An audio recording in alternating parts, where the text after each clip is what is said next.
to this enlightening webinar on managing financial statements of non-corporate entities, hosted by the Firozpur CPE study chapter of the NIRC of ICAI in collaboration with Knowledge Tree and Global CA.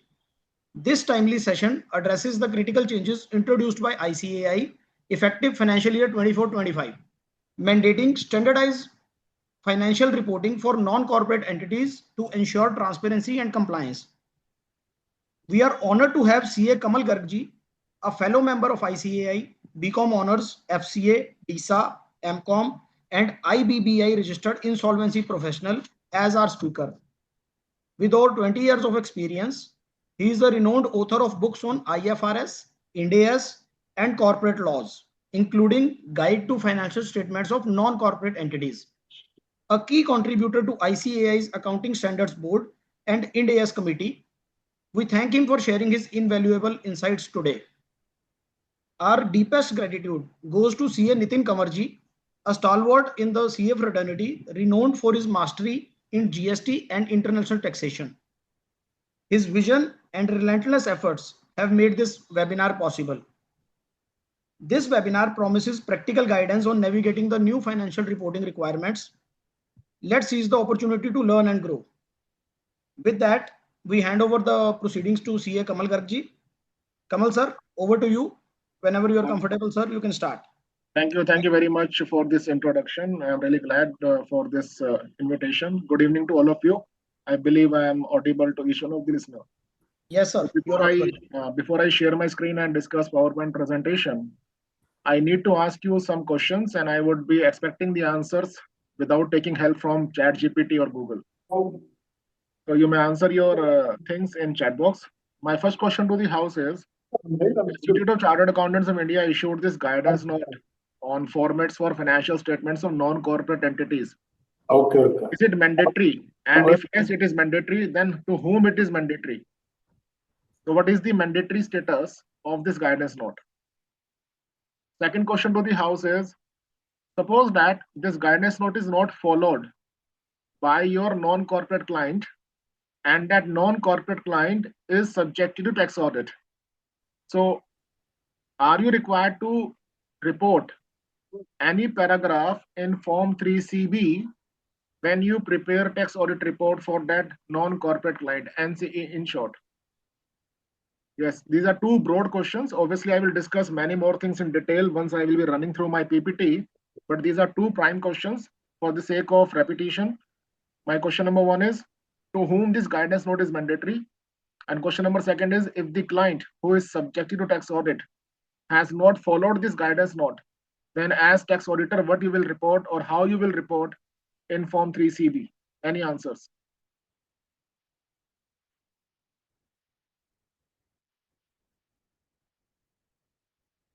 I believe my questions are clear to all of you. Am I audible? Yes, sir, audible. तो sir कुछ जवाब वगैरह दे दीजिए ताकि मुझे ये अंदाजा रहे कि आप लोग सुन रहे हैं. ऐसा ना हो कि मैं यहाँ पर लेक्चर ले रहा हूँ और आप अपने लैपटॉप पे ऑफिस का काम कर रहे हो. Okay, sir. Okay. So let me not ask the questions. Let me simply do the deliberations.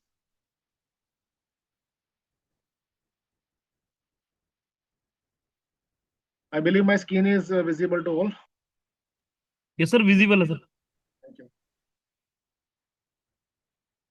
So let me discuss this topic. The topic given to me is financial statements of non-corporate entities. So let us have the background, how this whole episode started.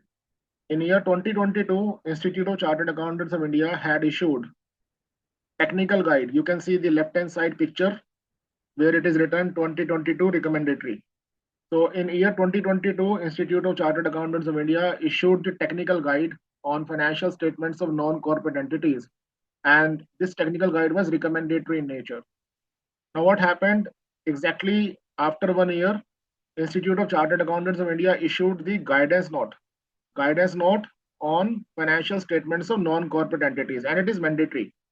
So first of all, we need to understand what is the difference between technical guide and guidance note, because technical guides are recommendatory and guidance notes are mandatory. For this very purpose, we have one authoritative announcement of Institute of Chartered Accountants of India. You can see the bottom line source. So this is the source of this announcement from ICAI website. Now what happened, Institute of Chartered Accountants of India in the year 1985 issued a clarification regarding the authority attached to documents issued by institute. Now when I say documents, documents include guidance notes also, technical guide also. This clarification is per se without for guidance notes. Now just see this paragraph number 3. Paragraph number 3 of this announcement or clarification by institute states that guidance notes, though recommendatory in nature. So in real world, what is happening? People are reading only this first sentence. They are not reading the last paragraph. By simply reading the first sentence, people are of the view that guidance notes are recommendatory. It is not like that. Guidance notes become mandatory also. How? We will see. So para number 3 of this clarification states that guidance notes, though recommendatory in nature, are issued to assist the professional accountants, that is chartered accountants, in implementing the engagement standards and the standards on quality control issued under the authority of council. Guidance notes are also issued to provide guidance on other generic or industry specific audit issues. Now this guidance note on formats for financial statements of NCE is generic in nature. Why generic? Because this guidance note has not changed accounting. The guidance note has only changed the presentation. So only the presentation and preparation of financial statements has undergone a change. Accounting wise, there is no change. Then the announcement further says professional accountants should be aware of and consider guidance notes applicable to the engagement. A professional accountant who does not consider and apply the guidance included in the relevant guidance note should take reasonable and adequate care in performing the alternate procedures adopted by him to deal with the objectives and basic principles set out in the guidance note. So what is institute saying? यहाँ पर क्या कहते हैं institute?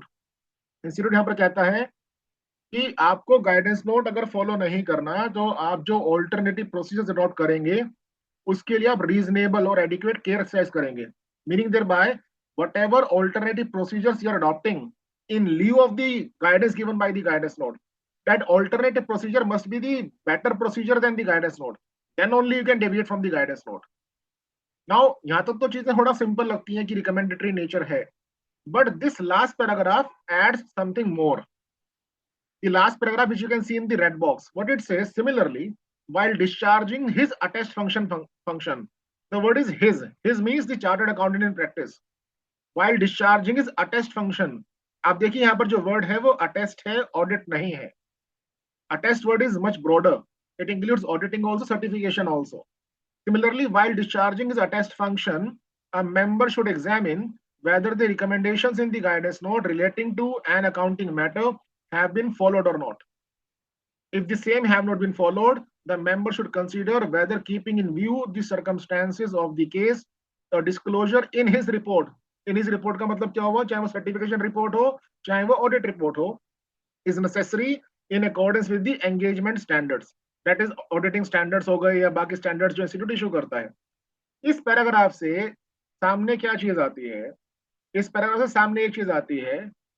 If you have a non-corporate client, बड़ा ध्यान से सुनिएगा, if you have a non-corporate client and you are conducting any attest function for that client, चाहे वो टैक्स ऑडिट हो या कोई सर्टिफिकेशन हो, and that attest function is in respect of financial statement. तो तीन चीजें मैंने बोली हैं. क्लाइंट आपका नॉन कॉर्पोरेट क्लाइंट हो, दूसरा आप उस क्लाइंट के लिए कोई अटेस्टेशन फंक्शन रेंडर कर रहे हो, तीसरा वो जो अटेस्टेशन फंक्शन है वो नॉन कॉर्पोरेट एंटिटी के फाइनेंशियल स्टेटमेंट्स के लिए कर रहे हैं. इन that very case the guidance note is mandatory. बात समझ में आती है आपको? गाइडेंस नोट कब मैंडेटरी हुआ? गाइडेंस नोट तब मैंडेटरी हुआ जब आप किसी नॉन कॉर्पोरेट क्लाइंट के फाइनेंशियल स्टेटमेंट्स के लिए अटेस्टेशन फंक्शन रेंडर करते हैं. और एक गाइडेंस नोट किसके लिए मैंडेटरी है? This guidance note is mandatory for the CN practice to check whether the client is following your note. तो क्लाइंट में से कि I will not follow the guidance note because chartered accountants act is not applicable to me. अगर client आपकी इस बात को नहीं मानता कि I will not prepare the financial statements as per guidance note, तो आपको क्या करना पड़ेगा? जो आपका अटेस्टेशन रिपोर्ट आएगा उसमें आपको डिस्क्लोज करना है. अब वो डिस्क्लोजर क्वालिफिकेशन की वजह से भी हो सकता है that guidance note has not been followed. तो जैसे जैसे हम आगे बढ़ेंगे मैं आपको दिखाऊंगा कि how to qualify when guidance note is not followed. तो यहाँ तक आपको ये बात समझ में आ गई होगी if the client is non-corporate client, his financial statements are getting attested by a CN practice, then the CN practice need to ensure that this guidance note is being followed by the client, and the client is not following it, then you have to qualify the report, whatever report you're issuing, tax audit report or any other kind of attestation report. So guidance note is mandatory in nature. Now दूसरा जो publication आता है वो आता है technical guide. So we do have code of ethics. आप सबसे top पे देखिए code of ethics. Code of ethics में एक बात लिखी गई है, code of ethics volume 2 2020 edition. It says that technical guides are ordinarily aimed at imparting broad knowledge about a particular aspect or an industry to the professional accountant. So इसका objective क्या है? To impart broad knowledge. और इसको आगे के पढ़ते चलेंगे तो सबसे आखिरी में जो सेंटेंस आता है वही पढ़ लेते हैं. Such publications do not establish, देखिए क्या लिखा है, such publications do not establish any basic principle or essential procedures to be followed in an audit, review, other assurance or related service engagements and accordingly have no authority of counsel attached to them. तो यहाँ से क्या बात समझ में आनी चाहिए कि टेक्निकल गाइड तो रिकमेंडेटरी है, आप फॉलो करें या फॉलो ना करें इसका कोई इम्पैक्ट पर से नहीं है, लेकिन गाइडेंस नोट अगर फॉलो नहीं किया जाएगा तो उस केस में it will be considered as a professional misconduct on the part of CN practice. तो उससे बचने का तरीका क्या है? अगर क्लाइंट आपका गाइडेंस नोट फॉलो नहीं करता तो आप जो भी रिपोर्ट इशू कर रहे हैं, चाहे वो टैक्स ऑडिट रिपोर्ट हो या सर्टिफिकेशन रिपोर्ट हो, आप उसके अंदर गाइडेंस नोट फॉलो ना होने की सूरत में आपको क्वालिफिकेशन डालनी होगी. Why? Because guidance note is mandatory in nature. तो यहाँ पर मैं रुकता हूँ, यहाँ पर कोई डाउट आपका हो तो आप पूछ लीजिए. अभी ये क्लियर होना चाहिए आपको कि गाइडेंस नोट किस पर मैंडेटरी है और कैसे मैंडेटरी है, और अगर फॉलो नहीं हुआ तो क्या इम्प्लीकेशंस होंगे. यहाँ तो कोई क्वेश्चन आपका था, पूछ लीजिए. हेलो हेलो सर, हाँ जी, क्या हम वो सर्टिफिकेट ले सकते हैं क्लाइंट से क्या ले क्योंकि सकते गाइडेंस हो? नोट नहीं फॉलो किया? हाँ सर, वो मैनेजमेंट रिप्रेजेंटेशन देगा आपको कि मैं गाइडेंस नोट फॉलो नहीं कर रहा हूँ, ठीक है, और ठीक उसके बाद फिर आपको अपनी रिपोर्ट पे तो क्वालिफिकेशन डालना ही है. ठीक है, उसकी ठीक है. लैंग्वेज क्या होगी क्वालिफिकेशन की, मैं आपको दिखाता हूँ थोड़ी देर में. हाँ जी, ठीक है, नोटेड नोटेड, थैंक यू. आप बस ये मन से, जितने भी लोग आप सुन रहे हो मुझे, अपने मन से एक वहम निकाल दीजिए जो काफी चल रहा है हमारी फ्रेटर्निटी में. एनपीओ होता है, नॉन प्रॉफिट ऑर्गेनाइजेशन, उसका भी टेक्निकल गाइड है. तो वो टेक्निकल गाइड जो है रिकमेंडेटरी है, मैंडेटरी नहीं है, क्योंकि साफ साफ शब्दों में लिखा हुआ है कोड ऑफ एथिक्स में कि technical guide have no authority of the council attached to them. लेकिन जहां पर गाइडेंस नोट आ जाएगा, गाइडेंस नोट आपको फॉलो करना है because of this announcement which I have just shown you. लेकिन मैंडेटरी कब है गाइडेंस नोट? गाइडेंस नोट ही मैंडेटरी तब है जब आप उस क्लाइंट के लिए कोई अटेस्टेशन फंक्शन रेंडर करते हैं. अभी मैं कुछ केस स्टडीज कराऊंगा आपको तो क्लियर हो जाएगा कि कौन कौन से अटेस्टेशन फंक्शन हो सकते हैं. सर नॉन टैक्स ऑडिट के नो, केस में वो कहां पर देंगे डिस्क्लोजर अभी या? अभी करेंगे सर, क्वेश्चंस करेंगे नॉन टैक्स ऑडिट केस के भी, तो उसमें कवर हो जाएगा. ठीक है सर. अभी बस आप ये चीज माइंड में समझ लीजिए, गाइडेंस नोट मैंडेटरी कब है? जब आप क्लाइंट का अटेस्टेशन करते हैं, अदरवाइज वो मैंडेटरी नहीं है. टेक्निकल गाइड क्या मैंडेटरी है? टेक्निकल गाइड कभी भी मैंडेटरी नहीं है. अभी बस ये दो चीजें माइंड में रखिए, धीरे धीरे हम केस स्टडीज भी करते हैं. अब बात करते हैं कि गाइडेंस नोट जो आया है हमारे पास, guidance note on financial statements for non corporate entities, उसमें शब्द लिखे गए फाइनेंशियल स्टेटमेंट्स. तो what is the meaning of financial statements? Guidance note कहता है कि I deal with these financial statements, balance sheet, statement of profit and loss, related notes to accounts and general instructions. तो जो guidance note आया है वो balance sheet, statement of P&L और notes की बात करता है. अब दो क्वेश्चन है मेरे आपसे. पहला question, in case of trust whether statement of P&L is required or any other statement is required, क्योंकि ट्रस्ट भी तो मेरा नॉन कॉर्पोरेट क्लाइंट है. और question number 2, in case of trust receipts and payments account या statements is also prepared, whether this guidance note also covers such statement. इसका answer क्या हो जाएगा? अगर आप ट्रस्ट का कोई अटेस्टेशन कर रहे हैं तो ट्रस्ट क्या करेगी? ट्रस्ट जो है स्टेटमेंट ऑफ P&L को रीनेम करेगी as statement of income and expenditure. Guidance note में खुद ही लिखा गया है कि आप P&L के नाम को बदलकर इनकम एंड एक्सपेंडिचर कर सकते हैं वेयर एवर रिक्वायर्ड. तो ट्रस्ट के केस में तो यही होता है. दूसरा, क्या ट्रस्ट के केस के अंदर जो रिसीट एंड पेमेंट स्टेटमेंट बनता है वो गाइडेंस नोट के स्कोप में है? Answer is no. Guidance note covers only balance sheet, P&L या income and expenditure and notes to account. Guidance note is not dealing, I emphasise, guidance note is not dealing with receipts and payment statement. अब यहाँ पर एक सवाल है मेरा आपसे, आप आंसर देने की कोशिश कीजिएगा. नॉन कॉर्पोरेट क्लाइंट ट्रस्ट भी हो सकता है, पार्टनरशिप फर्म भी हो सकती है, एचयूएफ भी हो सकता है, प्रोप्राइटरशिप फर्म भी हो सकती है। तो क्या ये guidance note cash flow statement से डील करता है? क्या ये guidance note cash flow statement से डील करता है? Answer is no. आप कहीं पर नोट कर लीजिए, guidance note on financial statements of non corporate entities is not dealing cash flow statement as well as receipt and payment statement. ना तो ये कैश फ्लो स्टेटमेंट से डील करता है, ना ही ये रिसीट एंड पेमेंट स्टेटमेंट से डील करता है। यहाँ पर कुछ क्वेश्चन आपको आता पूछ लीजिए।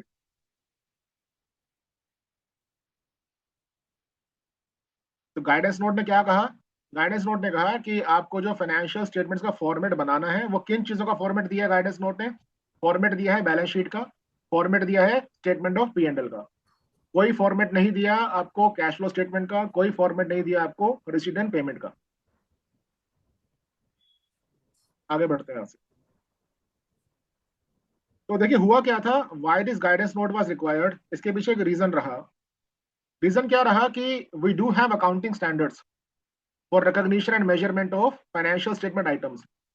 तो फाइनेंशियल स्टेटमेंट आइटम्स को हमने कैसे रिकॉग्नाइज करना है, कैसे मेजर करना है, इसके लिए तो हमारे पास अकाउंटिंग स्टैंडर्ड्स हैं। जैसे डेप्रिसिएशन के लिए हमारे पास AS10 है, रेवेन्यू के लिए हमारे पास AS9 है, लीज अकाउंटिंग के लिए हमारे पास AS19 है, ऐसे ही अर्निंग पर शेयर अगर निकालनी हो तो हमारे पास AS20 है। तो meaning thereby we do have accounting standards for accounting of the items, but we do not have any uniformity in the formats of financial statements. Jaswinder ji कोई फॉर्मेट फॉलो कर रहे हैं, क्षितिज जी कोई फॉर्मेट फॉलो कर रहे हैं, मैं कोई और फॉर्मेट फॉलो कर रहा हूँ, तो यूनिफॉर्मिटी नहीं थी। इसी वजह से क्या किया इंस्टीट्यूट ने, गाइडेंस नोट को प्रेजेंट किया। आप देखिए पैराग्राफ पढ़ते हैं। While recognition and measurement principles laid down in the accounting standards issued by ICAI are applicable to non-corporate entities, and certain disclosures and presentation aspects have been also given under the accounting standards, but problem kya tha, formats for presentation of financial statements of NCs have not been prescribed. Because of this reason, what happened, Accounting Standard Board of Institute of Chartered Accountants of India prescribed formats for preparation of financial statements for NCs in the form of guidance note on financial statements of non-corporate entities, and these are effective for financial statements. अब ये तारीख ध्यान में रखिएगा, which are effective for the financial statements covering periods beginning on or after 1st April 2024. तो जो financial year 24-25 है उससे लेकर आगे वाले जो फाइनेंशियल आएंगे, उसमें अगर आपका क्लाइंट किसी अटेस्टेशन फंक्शन के अंदर आता है, दायरे में आता है, तो then he has to prepare the financial statements as per this guidance note, and if it is not doing so, then obviously you have to qualify. अब NCE का मतलब क्या है? NCE के लिए कहा गया all the business or professional entities other than companies incorporated under Companies Act and LLP are considered as non-corporate entities. तो आप मोटे तौर पर कह सकते हैं कि कंपनी और LLP के अलावा जो भी एंटिटीज हैं वो क्या मानी जाएंगी? Non corporate entities. ये क्वेश्चन देखिएगा, इससे समझ में आना शुरू होगा जो भी हमने डिस्कशन किया अभी। पहला question, R and sons HUF, तो HUF है तो नॉन कॉर्पोरेट क्लाइंट हो गया। R and Sons HUF was subjected to tax audit for the financial year 23-24, but due to some unforeseen circumstances, the tax audit was delayed, and tax audit report were issued by CAX on, let us assume, on 5th April 2025. तो financial year 23-24 का financial year 23-24 का जो tax audit होना था वो देरी से हुआ, और टैक्स ऑडिट रिपोर्ट जो इशू की गई वो 5 अप्रैल 2025 को की गई। अब क्वेश्चन क्या है आपके लिए, whether CAX needs to ensure that R and Sons HUF should have followed the guidance note on financial statements for NCE. क्या CAX को ये देखना था कि वर्ष 23-24 के लिए जो गाइडेंस नोट है फॉलो किया जाना चाहिए था? No. Answer is no. Why the answer is no? Because जो गाइडेंस नोट एप्लीकेबल हुआ वो 1/4/24 उसके बाद से हुआ, and for that very reason, क्योंकि यहाँ पर फाइनेंशियल स्टेटमेंट्स जो है वो 1/4/24 से पहले की हैं, तो यहाँ पर गाइडेंस नोट एप्लीकेबल नहीं होगा।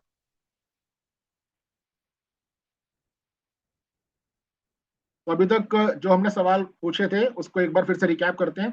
For home the compliance of guidance note is mandatory, CA in practice और द क्लाइंट, किसके लिए मैंडेटरी है? ये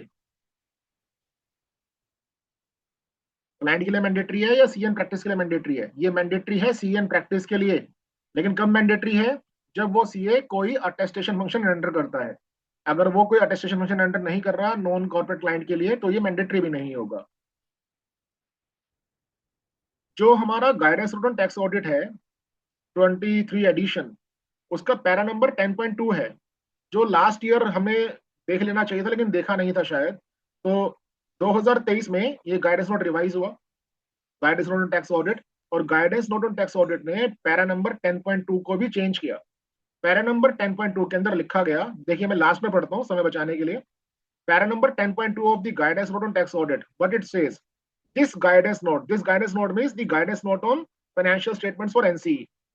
तो टैक्स ऑडिट के गाइडेंस नोट ने, आई रिपीट, टैक्स ऑडिट के गाइडेंस नोट ने भी रेफरेंस दिया कि guidance note on financial statements for NCE is effective for the financial statements covering periods on और after 1 April 2024 and from that date the technical guide shall stand superseded. तो अगर आप किसी non corporate client का tax audit कर रहे हैं और वो जो टैक्स ऑडिट है वो ईयर 24-25 का हो रहा है, तो guidance note on tax audit के पैरा नंबर 10.2 ने भी ये इंडिकेशन दिया कि जो भी chartered accountants in practice tax audit करेंगे उनको ये इंश्योर करना है कि उनके नॉन कॉर्पोरेट क्लाइंट ने ये guidance note on NCE follow किया है कि नहीं किया। अगर फॉलो नहीं किया होगा तो क्या करना पड़ेगा, हमें क्वालिफाई करना पड़ेगा। क्वालिफिकेशन का लैंग्वेज क्या होगा वो थोड़े समय में दिखाता हूं मैं आपको।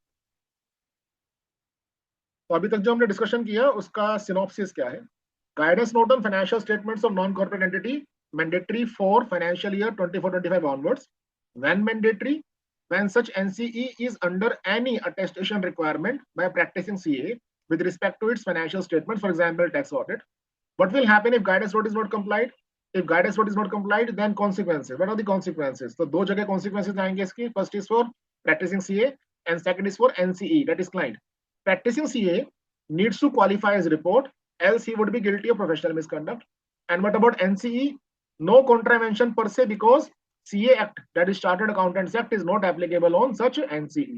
तो NCE के ऊपर कोई कॉन्सिक्वेंस नहीं है, लेकिन जो CA है जो अटेस्ट कर रहा है उस पर कॉन्सिक्वेंसेज होंगे अगर उसने रिपोर्ट क्वालिफाई नहीं किया in case guidance note is not follow.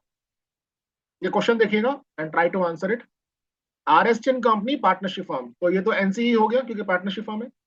RSTN company partnership firm wish to raise loan from Punjab National Bank for its expansion activities. The bank has required the firm to submit its financial statements for the year ending on 31st March 2025, duly attested by CM practice. Tax audit को मैं assume कर रहा हूँ, tax audit is not applicable on this partnership firm. अब दो question हैं आपके लिए। पहला question, whether this guidance note needs to be complied by CA firm, and question number second, whether this guidance note needs to be ensured as to compliance by the CM practice.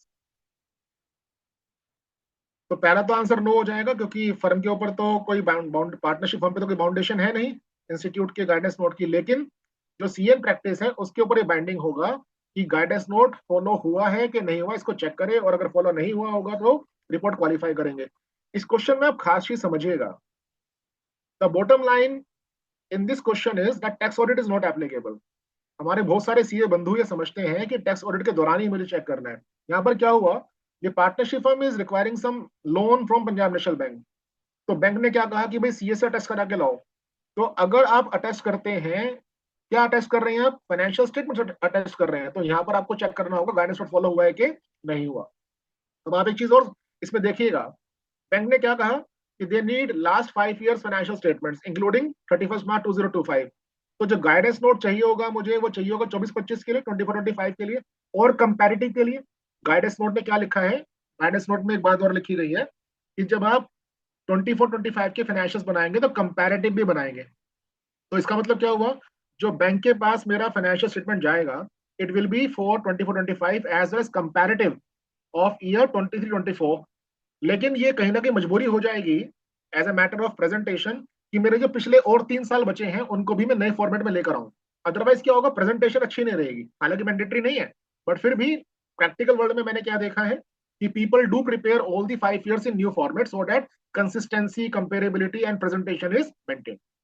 Am I clear on this question? कोई यहाँ पर आपको doubt होता पूछ लीजिए। Shall I proceed further? Okay, ये वाला question देखिए। RSTN company partnership firm, again partnership firm है तो नॉन कॉर्पोरेट क्लाइंट है। RSTN company partnership firm wish to obtain state subsidy for its expansion activities. The state government required the firm to submit its financial statements for last 5 years, including the year ending on 31st March 2025, duly attested by CN practice. Tax audit is not applicable on this partnership firm through all these years. Almost वही questions. Question number 1, whether this guidance note needs to be complied by the firm, and question number 2, whether this guidance note needs to be ensured as to compliance by the CM practice. तो आप यहाँ देखिए, यहाँ पर भी tax audit applicable नहीं है, लेकिन आप अटेस्ट तो कर रहे हैं ना. अगर आप अटेस्ट कर रहे हैं तो क्या करना पड़ेगा? You have to check whether the financials which you are attesting are as per the formats given by guidance note or not. Else, what will happen? Qualification will be required. There is a statement by Tarunji in the chat box. Will be bound to provide comparative statements and attest the same even if 2324 notes checked by us. Or would it mean that checking 2324 well if we wish to do 2425? तो तरुण जी, ये depend करेगा कि आपको client ने engage कैसे किया है. Suppose that Punjab National Bank ने कहा कि जो लास्ट 5 years के फाइनेंशियल चाहिए वो सारे के सारे फाइनेंशियल सी अटेस्ट करें. तो in that very you have no other option but to attest all the 5 years. Punjab National Bank ने केवल ये कहा कि करंट ईयर अटेस्ट करना है बट कंपैरेटिव्स भी मुझे चाहिए, तो आपको केवल करंट ईयर अटेस्ट करना है, पिछले सालों को अटेस्ट करने की जरूरत नहीं है. तो depends upon the engagement. But in real world what I experienced, these bankers they require attestation on all the 5 years. तो काम आपका जो है वो कहीं ना कहीं स्कोप में ज्यादा हो जाता है, आपको पूरे 5 साल पकड़ने पड़ेंगे for the purpose of attestation. Am I clear Tarun ji?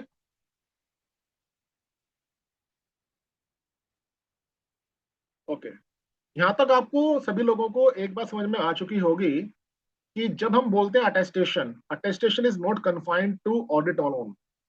Audit के अलावा भी अटेस्टेशन हो सकते हैं. आपने 2 एग्जांपल्स यहाँ पर देखे. एक फाइनेंसिंग के लिए बैंक को अटेस्टेशन रिपोर्ट जा रहा है, एक स्टेट सब्सिडी को क्लेम करने के लिए गवर्नमेंट के पास आपका अटेस्टेशन रिपोर्ट जा रहा है. तो in that very sense what will happen, you have to follow this guidance.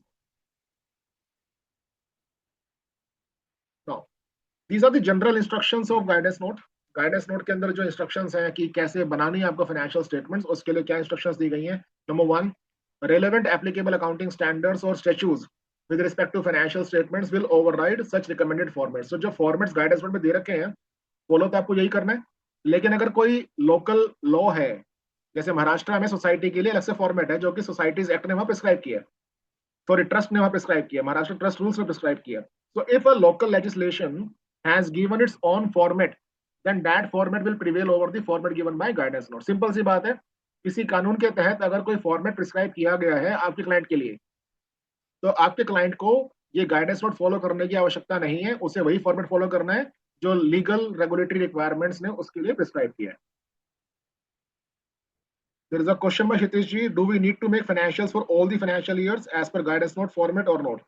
Shitish ji, जो आपको फॉर्मेट दिया गया है गाइडेंस नोट का वो 24-25 के लिए एप्लीकेबल है. तो 24-25 का जो भी आप फॉर्मेट नया पकड़ेंगे उसमें कंपैरेटिव्स तो आपको देना पड़ेगा एज पर न्यू फॉर्मेट, यानी कि 23-24. उससे पिछले जो ईयर्स हैं वो आपकी चॉइस है कि आप नए फॉर्मेट में दें या ना दें. बट रियल वर्ल्ड में क्या देखा गया है कि रियल वर्ल्ड में थोड़ा अजीब सा लगेगा कि 2 साल तो नए फॉर्मेट के हैं लेकिन पिछले 3 साल अलग फॉर्मेट में है, क्योंकि जो बैंकर होगा, लोन देने वाला बैंकर होगा, उससे थोड़ा अजीब लगेगा कि 2 अलग अलग प्रेजेंटेशन फॉर्मेट आ रहे हैं. तो for the sake of convenience लोग क्या कर रहे हैं कि पिछले जो 3 साल है उनको भी नए फॉर्मेट में कन्वर्ट कर रहे हैं, हालांकि मैंडेटरी रिक्वायरमेंट नहीं है. एम ए क्लियर क्षितिज जी? तो करंट ईयर और कंपैरेटिव तो आपको देना ही है नई फॉर्मेट में, पिछले ईयर्स देने या नहीं देने वो आपकी चॉइस है. Then the general instruction says the disclosure requirements recommended in the formats are in addition to and not in substitution of disclosure requirements specified in accounting standards. का मतलब क्या है कि जो आपका फॉर्मेट गाइडेंस नोट में है उसमें जो डिस्क्लोजर रिक्वायरमेंट्स हैं वो रिक्वायरमेंट्स अकाउंटिंग स्टैंडर्ड्स के द्वारा दी गई रिक्वायरमेंट्स को सब्स्टिट्यूट नहीं करती. दैट मीन्स अगर अकाउंटिंग स्टैंडर्ड्स के अंदर लिखा गया कि आप ये 4 आइटम डिस्क्लोज करो तो आपको वो डिस्क्लोज भी करनी पड़ेंगे. So both will go hand in hand. Then each item shall be cross reference to notes, जैसे हम कंपनीज में करते हैं, जैसे equity share capital note number 1, reserve surplus note number 2, तो ऐसा ही आपको क्रॉस रेफरेंसिंग यहाँ भी करना है. ये जो बुलेट पॉइंट है नंबर 4, इस पे थोड़ा गौर फरमाइएगा और बड़ा ध्यान से समझिएगा. This bullet point is very very useful, बहुत अच्छा और बड़ा यूजफुल पॉइंट है और इससे काफी समस्या सोल्व हो जाती है. लिखा गया balance shall be maintained between providing excessive detail that may not assist the users of financial statements and not providing important information as a result of too much aggregation. समझने की कोशिश कीजिएगा. आपने फॉर्मेट बनाना शुरू किया, फॉर्मेट में देखिए कई सारी ऐसी रो आइटम्स हो सकती हैं जो आपके क्लाइंट पर एप्लीकेबल भी नहीं होंगी। जैसे एग्जाम्पल के लिए प्रोप्राइटरशिप फर्म है, अब प्रोप्राइटरशिप फर्म के अंदर प्रोप्राइटर्स कैपिटल हो सकता है लेकिन रिजर्व सरप्लस शायद नहीं होगा। तो अब क्या करना है, जो इंस्ट्रक्शन में बात लिखी गई है कि आप एक्सेसिव डिटेल ना दें क्योंकि इसका शायद कोई यूज नहीं होगा यूजर्स के लिए। तो जो आइटम्स आपके क्लाइंट पर एप्लीकेबल नहीं है वो रो आइटम आप पूरे का पूरा डिलीट कर सकते हैं। जैसे एग्जाम्पल में मैंने बताया रिजर्व सरप्लस, तो बैलेंस शीट जो फॉर्मेट की है उसमें एक आइटम आता है, लाइन आइटम आता है रिजर्व सरप्लस। अगर आपके क्लाइंट पर एप्लीकेबल नहीं है पूरे का पूरा लाइन वो डिलीट कर दीजिए, कोई चैलेंज नहीं है। Are you getting my point? एक क्वेश्चन समझ में आएगा आपको, एक तो मैंने एग्जाम्पल ले लिया, एक क्वेश्चन और लेते हैं। ये वाला क्वेश्चन देखिए आप, RST company partnership firm has submitted the following information for the financial 2425। तो जो पार्टनरशिप फर्म है ये NCE हो गया। अब इस पार्टनरशिप फर्म ने क्या बताया कि मेरे सन्डी डेटर्स हैं 5 लाख रुपीज, मेरे सन्डी क्रेडिटर्स हैं 3 लाख रुपीज। और क्या किया इस फर्म ने, बैलेंस शीट में दिखाया सन्डी डेटर्स 5 लाख, बैलेंस शीट में दिखाया सन्डी क्रेडिटर्स 3 लाख, और सन्डी क्रेडिटर के नीचे लिखा एज पर लिस्ट अटैच्ड, ऐसे सन्डी क्रेडिटर्स के नीचे लिखा एज पर लिस्ट अटैच्ड। और जब हमने पेज पलटने शुरू किए तो अनेक्षर लगे हुए थे, अनेक्षर में list of debtors was there and annexure में list of creditors was also there. Now the question arises whether this list is mandatorily required to be given along with the financial statements। Normal practice तो ये है ना, लोग list attach कर देते हैं कि डेटर्स कौन कौन है, क्रेडिटर्स कौन कौन है। क्या ये लिस्ट देना फाइनेंशियल स्टेटमेंट के साथ जरूरी है? Answer is no, there is no mandate. तो श्रीकांत जी का जो आंसर है बिल्कुल ठीक आया है, आपको ये लिस्ट देने की जरूरत नहीं है। You can simply give trade receivables sundry debtors as a consolidated amount in the balance sheet and the same thing applies to creditors also. आपको लिस्ट देने की जरूरत नहीं है, मैंडेटरी रिक्वायरमेंट नहीं है। आप अगर देना चाहोगे तो वो आपकी अपनी चॉइस होगी, बट इसकी कोई मैंडेटरी रिक्वायरमेंट गाइडेंस नोट में नहीं दी है। अगली चीज पर आते हैं, राउंडिंग ऑफ। कहा गया कि अगर आपका टोटल इनकम 100 करोड़ से नीचे है या 100 करोड़ या उससे ज्यादा है तो आपको राउंडिंग ऑफ करना है, बट ये राउंडिंग ऑफ की चॉइस है and that's why the word is may. Depending upon total income the figures in financial statement may be rounded off. तो कई लोगों में ये एक मिथ है, मिसकॉन्सेप्शन है कि राउंडिंग ऑफ भी मैंडेटरी हो गया है एनसीई के लिए। No, it is not mandatory. आपका जो राउंडिंग ऑफ क्राइटेरिया है एनसीई का वो रिकमेंडेटरी है, आप करना चाहें तो राउंड ऑफ कीजिए, नहीं करना चाहें तो मत कीजिए। लेकिन राउंडिंग ऑफ करने का जो स्लैब है वो क्या है, total income less than 100 crore या टोटल इनकम 100 करोड़ और मोर। देखिए वर्ड टोटल इनकम है यहाँ पर, टोटल रेवेन्यू नहीं है। तो we have to be very particular about the distinction between total revenue and total income. Total income मतलब क्या होगा आपका, sales as well as other income. और राउंडिंग ऑफ का पैरामीटर क्या है, अगर 100 करोड़ से नीचे है तो you can round it off to nearest hundreds, thousands, lakhs, millions thereof. और अगर 100 करोड़ से ज्यादा है तो हंड्रेड्स, थाउजेंड्स अलाउड नहीं है, nearest lakhs, millions, crore thereof. तो ये ध्यान रखने वाली बात है कि ऐसा हो सकता है, एक क्वेश्चन समझते हैं फिर भी मैं बता देता हूँ आपको यहाँ पर ही। ऐसा हो सकता है कि लास्ट ईयर आपका टोटल इनकम 90 करोड़ था और करंट ईयर में आपका जो टोटल इनकम है वो मान लीजिए 105 करोड़ है। तो 105 करोड़ का मतलब क्या हुआ, it could be a possibility कि last year you must have rounded off in hundreds और थाउजेंड्स, बट इस साल जो आपका टोटल इनकम है वो 105 करोड़ हो गया, तो आप अब थाउजेंड्स में या हंड्रेड्स में राउंड ऑफ नहीं कर सकते, आपको करंट ईयर भी और प्रीवियस ईयर भी लैक्स में, मिलियंस में या करोड़ में राउंड ऑफ करना होगा। और गेटिंग माय पॉइंट, ये बात समझ में आती है आपको? देखिए इस क्वेश्चन से समझिए, पिछले साल का टोटल इनकम जो था 90 करोड़ था, इस साल का टोटल इनकम 102 करोड़ है। तो लास्ट ईयर तक क्या किया होगा आपने, लास्ट ईयर तक हो सकता है कि आपने जो राउंड ऑफ किया हो वो हंड्रेड्स में, थाउजेंड्स में किया हो। लेकिन जैसे ही इस साल आपका टोटल इनकम 102 करोड़ हो गया, तो अब आप हंड्रेड्स में या थाउजेंड्स में राउंड ऑफ नहीं कर सकते, बिकॉज आप देखिए हंड्रेड्स, थाउजेंड्स नेक्स्ट लेयर में नहीं है। तो अब क्या करना पड़ेगा, करंट ईयर का राउंडिंग ऑफ लैक्स में या मिलियंस में करना होगा, प्लस जो कंपैरेटिव आपका थाउजेंड्स के राउंडिंग ऑफ में आ रहा है या हंड्रेड्स के राउंड ऑफ में आ रहा है उसको भी हमें कन्वर्ट करना होगा in the lakhs, millions, crore thereof. But what you need to understand, again and again I am saying this rounding off is purely recommendatory, इसमें कोई मैंडेट नहीं है। ये क्वेश्चन देखिएगा और मुझे बताइए कि टोटल इनकम निकालने के लिए इसमें कोई ऐसी चीजें एक्सक्लूड करनी है। So we have these 8 items. Is there any item which will not be considered for the purpose of computing total income? Sale of goods, sale of services, sales returns, interest income, sale of scrap, dividend income, rental income, miscellaneous income. Is there any item which will not be considered for the purpose of total income, or all the items will be considered? तो देखो सही answer क्या होगा, all the items will be considered. आप सारी चीजें जो लिखी हैं 1 to 8 सभी को ऐड कर देंगे, and quite obviously sales returns जो है वो ऑटोमेटिकली घट जाएगा. तो all the items will be considered on net basis. Then guidance note ने फर्दर कहा कि हैव टू गिव कंपैरेटिव्स. तो ये मैं ऑलरेडी कवर कर चुका हूं कि आप करंट ईयर फिगर के साथ कंपैरेटिव्स भी देंगे. That is mandatory requirement once you follow this guidance note. और कहा गया कि कोई ऐसी टर्म है, कोई ऐसी एक्सप्रेशन है जो गाइडेंस नोट डिफाइन नहीं करता, then the definition shall be taken from applicable accounting standards. And one other rule is once a unit of measurement is used, आपने अगर एक बार कोई यूनिट ऑफ मेजरमेंट यूज कर लिया, then you have to use the same unit of measurement uniformly throughout the financial statement. तो वही unit of measurement आपको पूरे फाइनेंशियल स्टेटमेंट्स में यूनिफॉर्मली इस्तेमाल करना है. एक क्वेश्चन समझते हैं इसको. ये क्वेश्चन क्या है ये वाला, RS Income पार्टनरशिप फर्म तो NCE है, makes domestic sales as well as export sales. The domestic sales are invoiced in Indian rupees and export sales are invoiced in US dollars. In profit and loss statement, the export sales are accounted and presented after applying accounting standard 11. AS 11 बात करते हैं translation of foreign currencies की, and reporting currency hence is INR. तो आपने AS 11 apply करके P&L को USD से INR में कन्वर्ट कर लिया. But what happened in notes to accounts, the firm reported that export sales for current year as USD so and so and preceding year USD so and so. तो question है कि क्या ये सही disclosure है. तो P&L में तो आप दिखा रहे हो इंडियन रुपीज, लेकिन नोट्स में दिखा रहे हैं USD. It's the contravention of this general instruction. क्या है लिखा है यहाँ पर, once a unit of measurement is used it should be uniformly applied in the financial statements. तो आपको नोट्स टू अकाउंट्स के अंदर भी इंडियन रुपीज का इक्विवेलेंट देना होगा.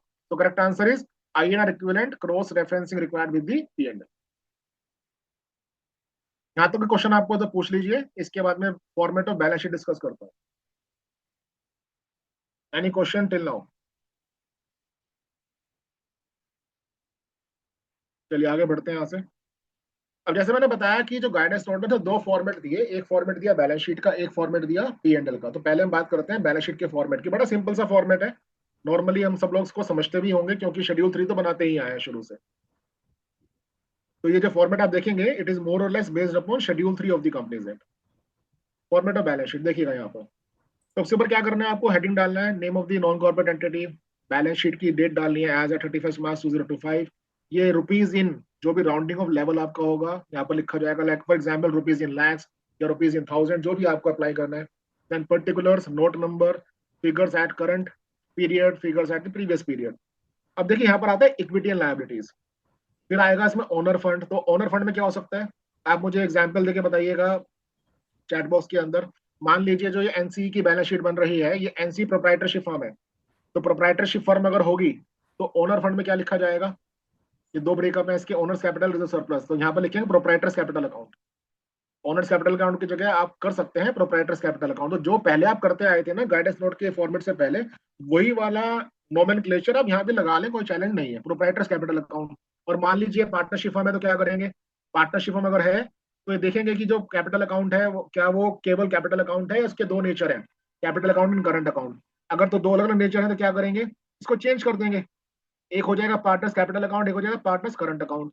मान लीजिए ये ना तो प्रोप्राइटरशिप है ना ही ये मान लीजिए पार्टनरशिप है, ये HUF है. तो HUF केस में क्या करेंगे, HUF केस के अंदर हो जाएगा ये HUF फंड और यहाँ पर हो जाएगा HUF कॉर्पस. ऐसे मान लीजिए ये कोई NPO है तो यहाँ पर क्या हो जाएगा कॉर्पस फंड. तो depending upon the nature of the NCE, I repeat and emphasize, depending upon the nature of NCE, आप जो ये क्लोज नंबर A है ओनर्स कैपिटल अकाउंट, इसको आप चेंज कर सकते हैं. कोई ऐसा रूल नहीं है जो आपको इसको चेंज करने से रोकता हो. फिर आता है रिजर्व सरप्लस. अब अगर आपने मान लीजिए काउंटिंग एंट्री करी, जैसे जनरली प्रोप्राइटरशिप में हम क्या करते हैं, लास्ट नेट प्रॉफिट आता है और नेट प्रॉफिट के हम एक जनरल एंट्री कर देते हैं, P&L account debit to capital account. तो हम कैपिटल में ट्रांसफर कर देते हैं. तो उस केस में यहाँ पर होगा ही नहीं रिजर्व सरप्लस. तो अगर आपके क्लाइंट का रिजर्व सरप्लस नहीं है तो आप जो ये रो आइटम है, ये पूरा का पूरा रो आइटम आप डिलीट कर सकते हो. Are you getting my point? So whichever item is not applicable to your client, that row item can be deleted. फिर आता है जी आपका non current liabilities. Non current liability का बाइफरकेशन क्या है, long term borrowings, deferred tax, other long term liabilities, long term provisions. जो चीज आप यहाँ देख रहे हो इसमें खास चीज आती है डेफर्ड टैक्स। एक बात याद रखिएगा, डेफर्ड टैक्स लायबिलिटी हो या डेफर्ड टैक्स एसेट हो, इसे कभी भी करंट नहीं बनाया जाता, हमेशा नॉन करंट रहता है। तो अगर आपके क्लाइंट का डेफर्ड टैक्स लायबिलिटी है या डेफर्ड टैक्स एसेट है, आप कभी भी इसको करंट और नॉन करंट में बाइफरकेट नहीं करेंगे, it will always remain non current. अब लॉन्ग टर्म के अंदर कुछ और बातें हैं जो सेपरेटली भी करते हैं। फिर आता है करंट लायबिलिटी। करंट लायबिलिटी के अंदर क्या करना है हमें, शॉर्ट टर्म बोरिंग्स, जो जो बातें हम लॉन्ग टर्म के लिए करके आए हैं नॉन करंट में, वही सारी चीजें यहाँ पर भी आ जाएंगी। फिर ट्रेड पेबल, ट्रेड पेबल का मुझे बाइफरकेशन यहाँ पर देना है बिकॉज ऑफ एमएसएमईडी एक्ट। तो micro small and medium enterprises development act, MSMED act, आप कभी देखिएगा सेक्शन नंबर 22। सेक्शन नंबर 22 कहता है कि अगर किसी बायर का ऑडिट होता है तो वो एमएसएमई एंटरप्राइज के कुछ डिस्क्लोजर्स देंगे, वही डिस्क्लोजर्स की बात हम कर रहे हैं। Then is other current liabilities and short term provisions, अभी सब डिटेल में देखेंगे ये रो आइटम्स। फिर आता है आपको लॉन्ग टर्म बोरिंग का ब्रेकअप। अब जरा ध्यान से समझिएगा इसको, जो बातें मैं लॉन्ग टर्म बोरिंग के लिए कर रहा हूँ यहाँ पर, वही सारी बातें आपकी शॉर्ट टर्म बोरिंग्स के लिए भी एप्लीकेबल रहेंगी। लॉन्ग टर्म बोरिंग को कैसे क्लासिफाई करना है, term loan from bank from other parties, deferred payment liabilities, कोई ऐसी पेमेंट है जिसमें आपने कॉन्ट्रैक्ट के सामने वाली पार्टी से कि आपको मैं पेमेंट 12 महीने में ना कर 24 महीने में करूंगा, that will become deferred payment liabilities. Then loans and advances from party which are related. Normally होता है ना कि जो एनसीई है, they are having loans from their relatives, जिसको हम बोलते हैं अनसिक्योर्ड लोन। तो वो जो अनसिक्योर्ड लोन होगा, वो जो पार्टी रिलेटेड है उसको सेपरेटली दिखाओगे, आप क्लब नहीं करोगे। Then is long term maturities of finance lease obligation. मान लीजिए आपने ऑफिस ले रखा है 50 साल की लीज पर, तो 50 साल की लीज पर जो आपने ऑफिस लिया हुआ है, जितना रेंट आपका 12 महीने के बाद ड्यू होगा 50वें साल तक। समझने की कोशिश कीजिएगा, आपने कोई ऑफिस लिया 50 साल की लीज पर, तो वो बन जाएगी फाइनेंस लीज। अब क्या करना है आपको, जो आपका लीज अरेंजमेंट है उसमें मान लीजिए रेंट है वो 1 लाख रुपीज पर मंथ है, तो जो अगले 12 महीने का रेंट है वो तो हो जाएगा short term maturities of finance lease obligation. लेकिन जो बाकी आपका 12 महीने के बाद वाला रेंट सारा है 50वें साल तक, वो क्या हो जाएगा आपका long term maturities of finance lease obligation. तो जो मेरा रेंट पेबल है बियॉन्ड 12 मंथ्स, वो आपको सेपरेटली डिस्क्लोज करना है। इसके अलावा कुछ बच जाएगा तो कहां पर आएगा वो, अदर लोन्स एंड एडवांसेस में। फिर एक रिस्ट्रिक्शन और लिखी गई, बोरोइंग्स। कौन सी बोरिंग की बात कर रहे हैं यहाँ पर, long term borrowing. Borrowing shall further be sub classified into secured and unsecured and nature of security shall be specified separately in each case. देखिए बड़े कमाल के शब्द हैं, specified separately in each case. तो आपने लोन ले रखा है तो आप ये नहीं लिख सकते the loans are secured by the company's property plant and equipment. आपको हर लोन के लिए जो जो सिक्योरिटी आपने सेपरेट बतानी होगी। अभी इसका एक केस स्टडी करेंगे। फिर आता है where loans have been guaranteed by partners, proprietors, owners और अदर्स। अदर्स का मतलब क्या हो गया कि और भी हो सकते हैं, जैसे एचयूएफ के अंदर मेंबर्स हो गए, तो जो भी ओनर कैपेसिटी में होंगे, अगर उन्होंने लोन लिया हुआ है, अगर आपकी एंटिटी ने लोन लिया हुआ है और जो लोग ओनर्स कैपेसिटी में, उन्होंने गारंटी किया उसको कि अगर एंटिटी ने डिफॉल्ट किया तो वे लोग इसको पे करेंगे, तो क्या करना है आपको, वो लोन सेपरेटली दिखाना है। और क्या दिखाना है आपको, aggregate amount of such loan under each head. Then terms of repayment of term loans and other loan shall be stated. जो आपने लोन लिया है ऊपर, टर्म लोन या बाकी जो लोन लिए हैं, इसकी शर्तें क्या है, टर्म्स एंड कंडीशंस क्या है, वो बतानी है। फॉर एग्जांपल कि ये लोन वापस कब होगा, इसका रीपेमेंट टेन्योर क्या है, इंटरेस्ट क्या है, एंड सो ऑन। तो terms and conditions of repayment of term loan shall be disclose separately. एक क्वेश्चन देखिएगा ये वाला,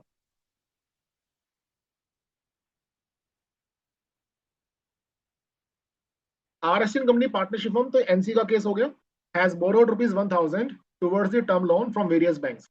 the details are as follows. तो 1000 रुपए का ब्रेकअप आपके सामने आ रहा है अभी। ₹200 from Punjab National bank secured by the building owned by the firm. The market value of this building is ₹500. ₹300 from HDFC secured by the building owned by the firm. The market value of this building is ₹500. ₹400 from NBFC secured by property, plant and equipment of this firm. PPE means property, plant and equipment. Market value of this PPE is ₹500. ₹100 from NBFC guaranteed by the partners jointly in their profit sharing ratio. तो आप देखोगे ये 200 plus 300 plus 400 plus 100 total 1000 हो जाता है। अब आपके लिए सवाल इसमें जो बनता है, question number 1, in the above case can we reflect as follows. क्या बैलेंस शीट में मैं टर्म लोन 900 रुपीज का ऐसे डिस्क्लोज कर सकता हूँ, term loan 900 secured against property of the entity, क्योंकि ये 900 तो मेरा नॉन गारंटीड लोन है ना, तो क्या मैं ऐसे लिख दूं ₹900 secured against property of the entity, can this be written? Answer is no, answer is no. क्या करना पड़ेगा आपको, जो ये 900 रुपीज का टर्म लोन है, इसका ब्रेकअप आपको डिस्क्लोज करना होगा, जैसा कि मैंने क्वेश्चन में डिस्क्लोज कर रखा है। तो 900 रुपीज का ये ब्रेकअप 200, 300, 400 ये आपको सेपरेटली अलग अलग करके बताना है। क्यों करना है ऐसा? क्योंकि आपको गाइडेंस नोट नहीं कहा nature of security shall be specified separately in each case, and all these loans are separate cases, one from PNB, second from HDFC, and then from NBFC. तो आप मुझे बताइएगा जो ये ₹100 है, तो company RST and company partnership firm ने NBFC से 100 रुपए का लोन लिया और इस लोन को रिपे करने के लिए पार्टनर्स ने ज्वाइंट गारंटी दे रखी है, तो क्या इसको सिक्योर्ड लोन कहा जाएगा? Is it a secured loan?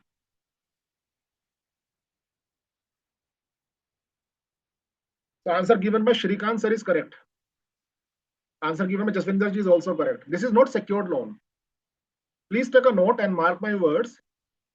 To qualify a loan as secured loan, the collateral must be the property or the assets of the entity. I repeat, to qualify the loan as a secured loan, the collateral shall be the property or assets of the entity. अब यहाँ पर जो guarantee है ये कोई entity का asset तो है नहीं, तो ये क्या बनेगा आपका अनसिक्योर्ड लोन। लेकिन क्या करेंगे आप इसको दिखाएंगे अनसिक्योर्ड लोन में, लेकिन साथ में डिस्क्लोजर भी दिखाएंगे। डिस्क्लोजर क्या हो जाएगा? ये terms of repayment. The terms of repayment will be कि if the default will happen then these are guaranteed by the partners. तो गारंटी आपको डिस्क्लोज करनी पड़ेगी। अब लोग है ना जनरली गलती कर देते हैं, इस तरह के जो गारंटीड लोन्स होते हैं उनको भी सिक्योर्ड लोन बना देते हैं। ऐसा नहीं करना है। और जो मैंने डिस्कशन अभी किया, यही डिस्कशन आपको कंपनीज एक्ट में भी एप्लीकेबल है। तो if the loans are guaranteed by promoters in companies case, और अगर हम यहाँ की बात करें by the partners or the owners in NCE case, they are not called as secured loans, they are called as guaranteed loans. So इसको आप unsecured loan में as guaranteed loans दिखाएंगे। लॉन्ग टर्म प्रोविजंस के लिए कहा गया, जो आपके लॉन्ग टर्म प्रोविजंस हैं they will be bifurcated into provision for employee benefits and others. अब देखिए यहाँ पर लिखा है provision for employee benefits. I have a small question for you.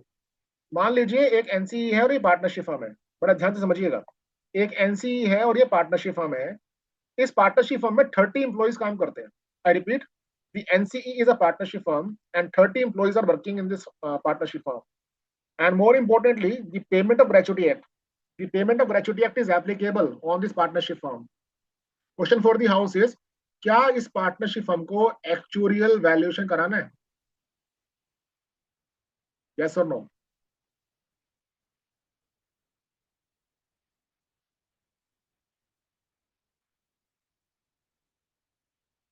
Shrikant जी एक बार दोबारा सोच लीजिए, पहला आंसर आपका गलत आया है।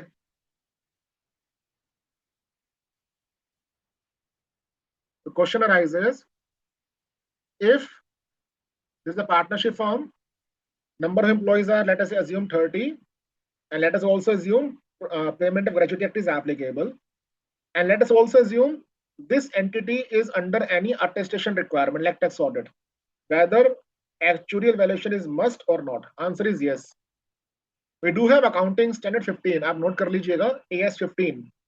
AS 15 revised, what it says, actuarial valuation is mandatory. हालांकि जो actuarial disclosures हैं वो नहीं देने पड़ेंगे आपको, but yes, actuarial disclosures are not required. On the other hand, actuarial valuation is mandatory.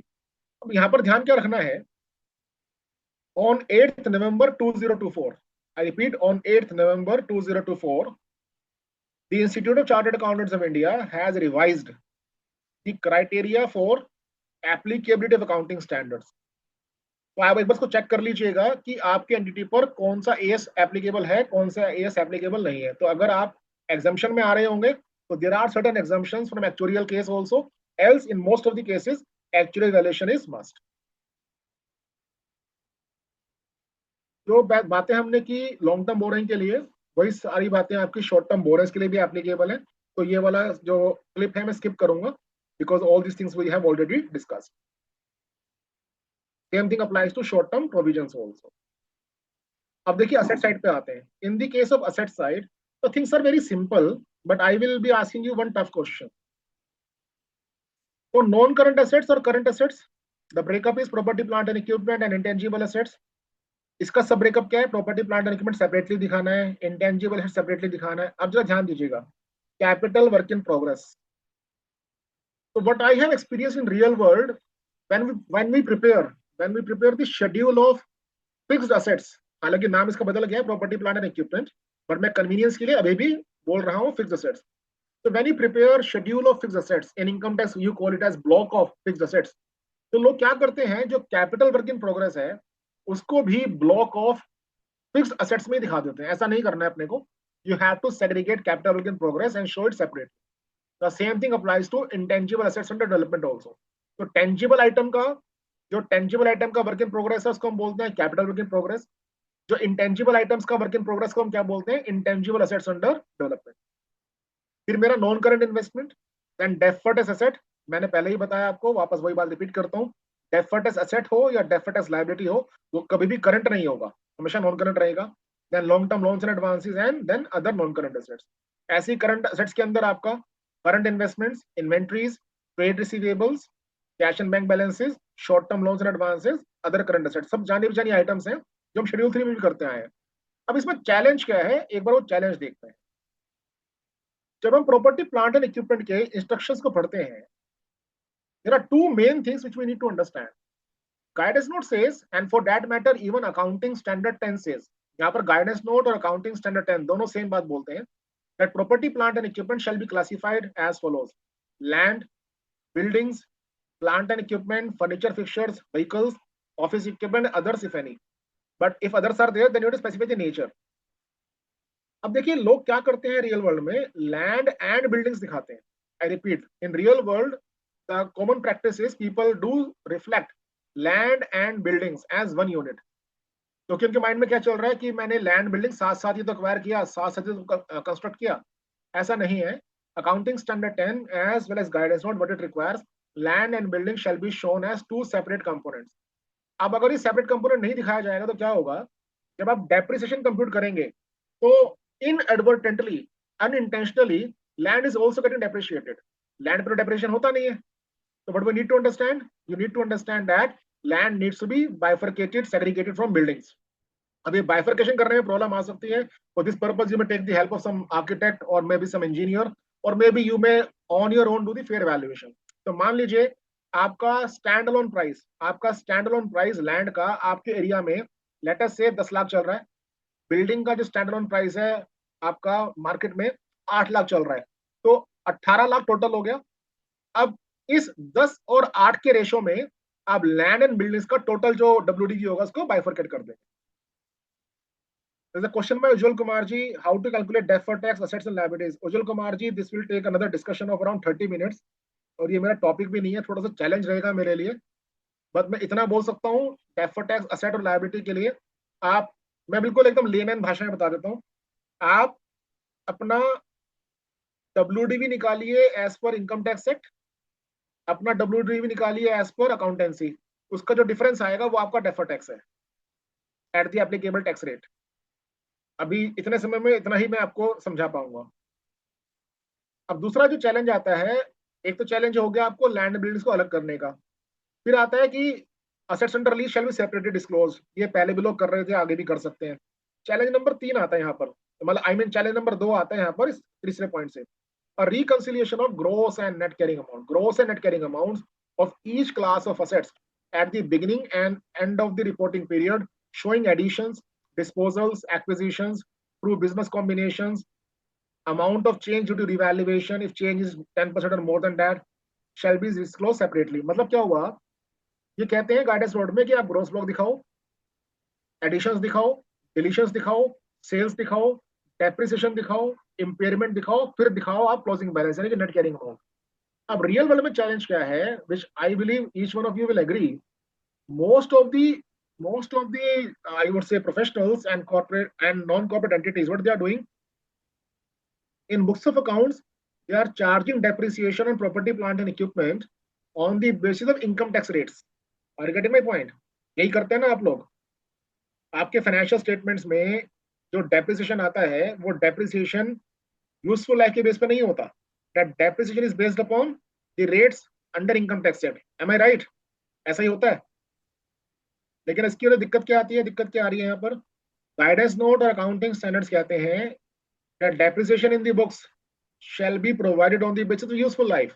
Now what is happening in real world, instead of providing depreciation on useful life basis, the people are providing depreciation on section 32 basis, which is wrong. And because of this wrong thing what is happening, जब आप form 3CD तैयार करवाते हो, form 3CD में close number 13 आता है, reconciliation of accounting standards and ICDS, but we are writing there no difference. जब भी डिफरेंस तो है, अकाउंटिंग स्टैंडर्ड्स कहते हैं depreciation as per useful life, ICDS कहता है as per section 32, and despite this difference nobody is qualifying it. तो आपको इस बार क्या करना है, जो नए असेट्स हैं, जो क्लाइंट आपका नया असेट परचेज करता है, उसका डेप्रिसिएशन तो एटलीस्ट आप जो यूजफुल लाइफ है उसके बेस पे करवाइए, क्योंकि पिछला डेटा शायद अवेलेबल नहीं होगा, और हो सकता है कि रियल वर्ल्ड में समस्या रहे कि इम्प्रैक्टिकेबल रहे कि डेप्रिसिएशन को ठीक करवा सके, तो क्या करें, तो आपको क्वालिफाई करना पड़ेगा। मैं आपको एक क्वेश्चन दिखाता हूं, उससे समझ में आएगा।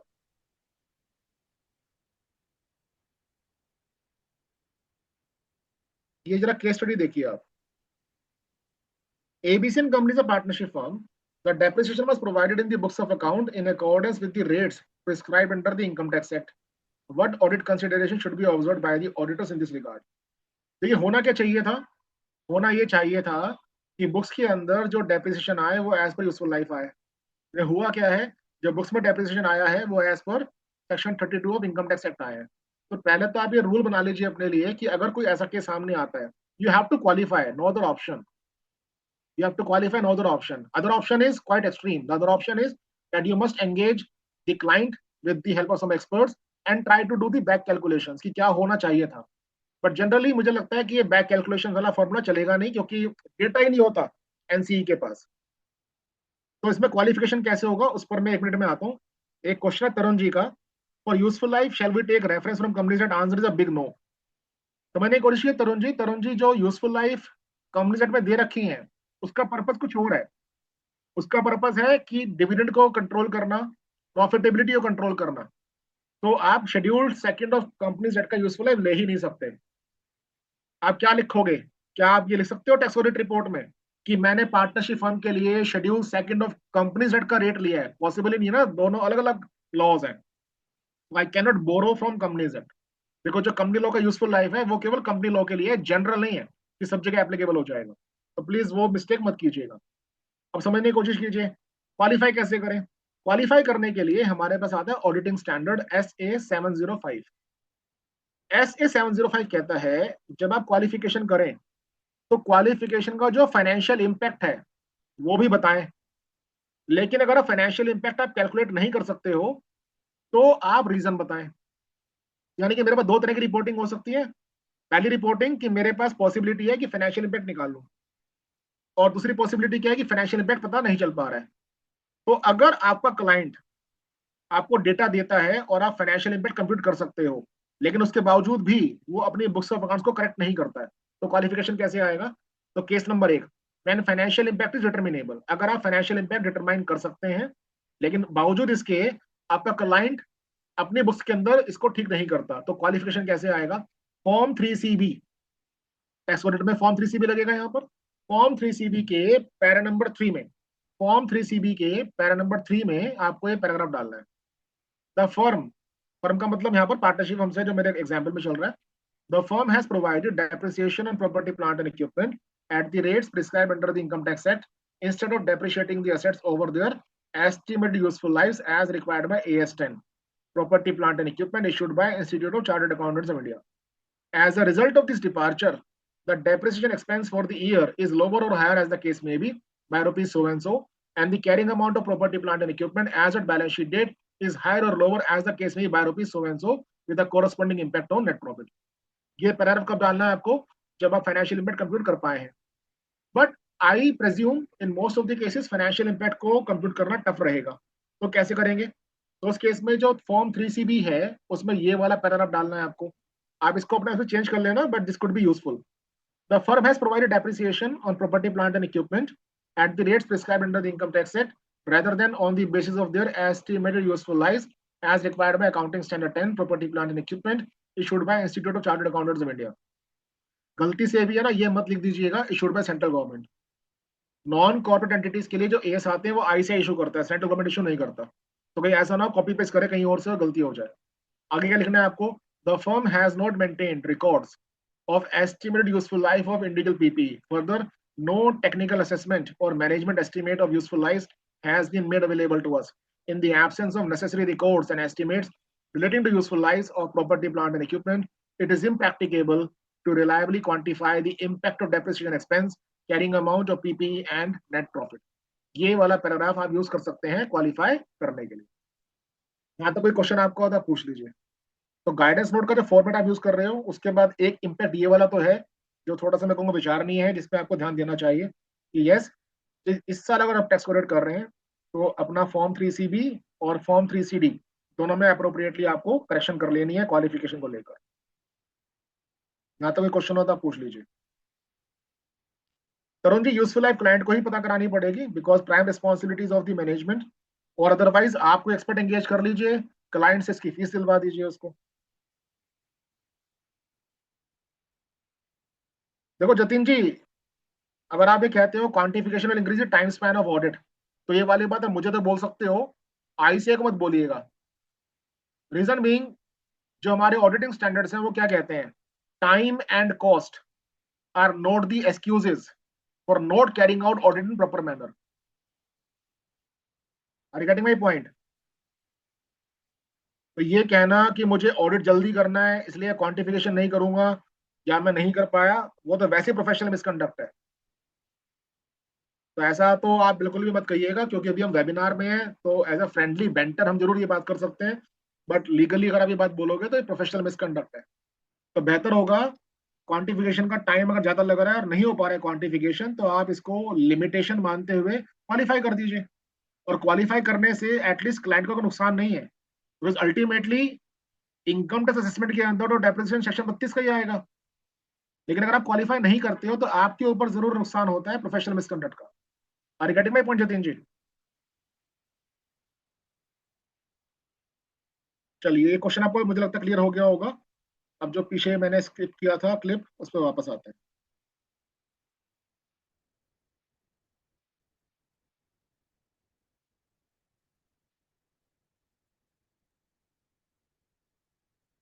तो जो डिस्कशन मैंने किया था प्रॉपर्टी प्लांट एंड इक्विपमेंट के लिए, वही सेम डिस्कशन आपका एप्लीकेबल होता है इंटेंजिबल एसेट्स के लिए। क्लासिफिकेशन क्या हो सकता है, goodwill, brand, computer software, mining rights, mastheads and publishing titles, copyrights et cetera etcetera.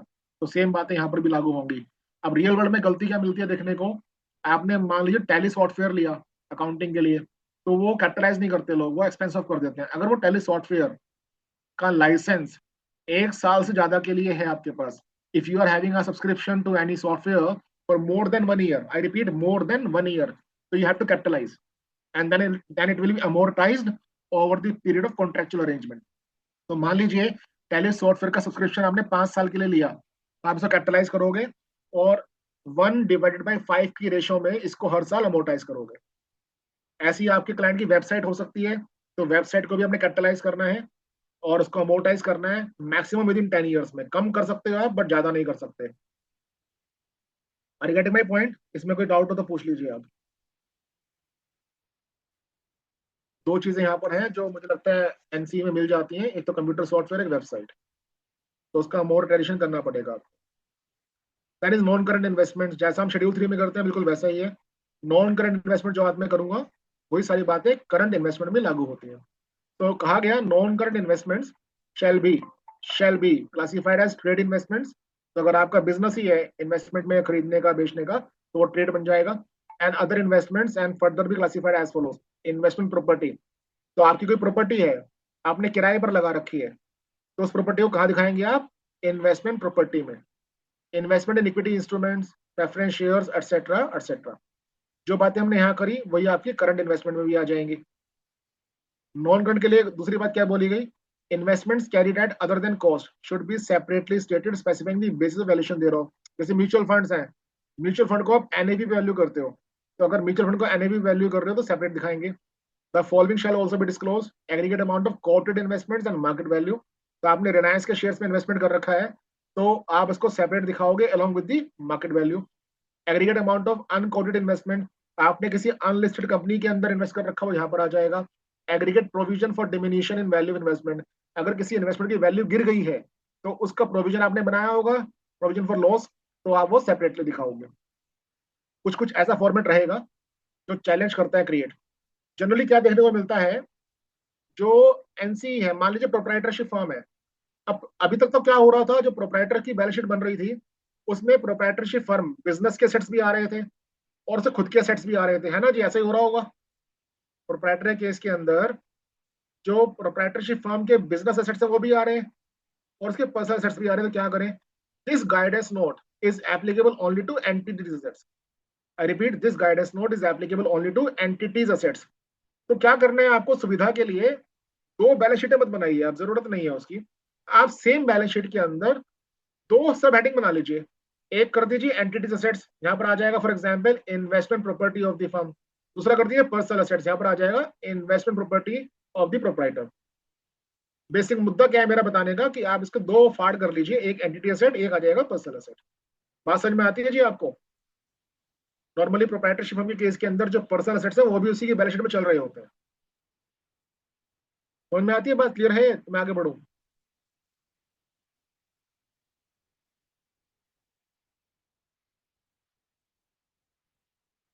Okay, तो ये वाली जो समस्या है, मैंने इंडिया में जहां भी जहां ट्रैवल किया, ज्यादातर लोगों की समस्या रही कि भाई प्रोप्राइटरी केस के अंदर तो दो बैलेंस शीटें बनानी पड़ेंगी।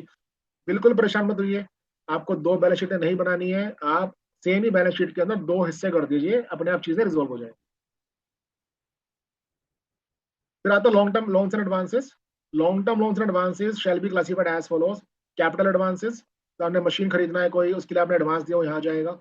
Loans and advances to parties were related.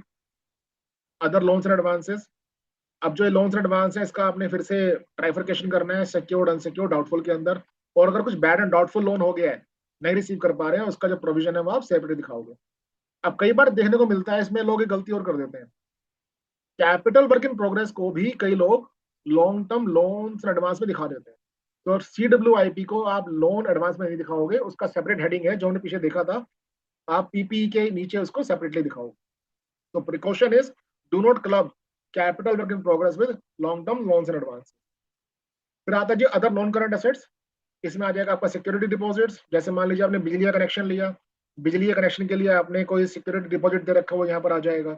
Bank deposits with more than 12 months of maturity, जैसे फॉर एग्जांपल आपने FD करा रखा है और FD का पीरियड 5 साल का, वो यहाँ आ जाएगा। अदर्स, इसके अलावा कुछ बच जाएगा तो वो अदर्स में आ जाएगा। फॉर एग्जाम्पल, कोई एग्जाम्पल दे सकते हैं अदर्स के अंदर?